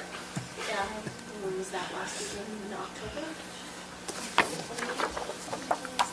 So if we met in October, we'd still have time to send out the notice. I just didn't want to double you up on a work session / meeting. So we looking at 12, 13, 14?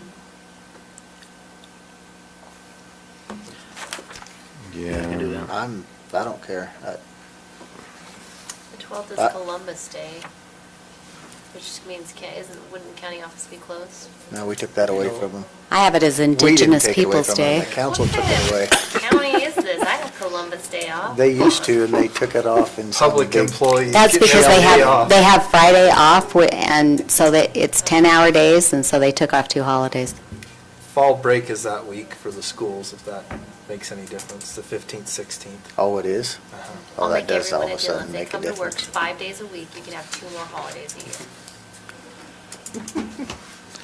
I like it.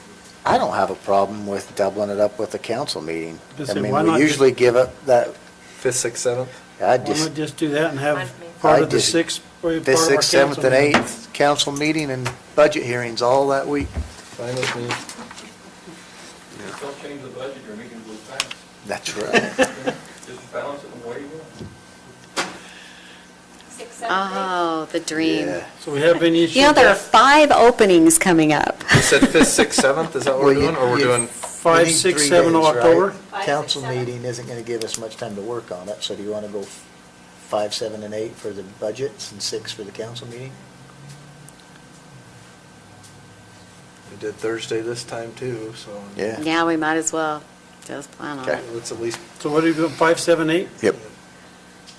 Somebody making that amendment to my motion?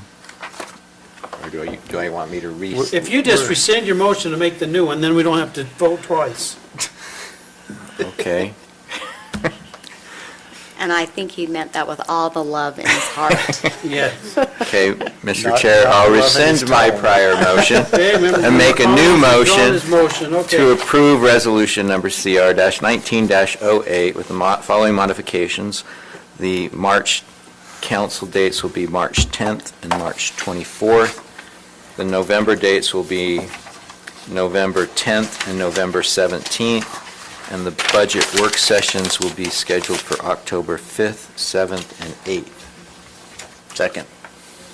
Motion by member McConnell, second by member Kilmer. Do we all understand our dates?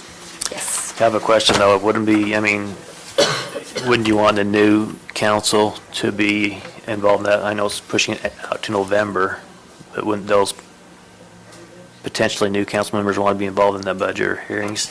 Typically, we invite the candidates to be there and be involved on all those. So And I optimistic. don't think we can wait till November to get our notices out, so that's why Yeah. I think we need to have it in October. I just can't wait to see Okay. who the candidates are. No other You're one, questions? right? All in favor? Aye. Any opposed? Motion to adjourn. I know one So moved. candidate. Member Not Newton, Sarah Swan. second. Mike Newton? Second. Member Swan, all those in favor? I'm gonna, Aye. Aye. All those in favor? Aye, Sorry. we got sidetracked. You're not gonna do it again? You're done? You're really good at it. You're really good at people don't like Democrats in this county. Stacy, you're welcome.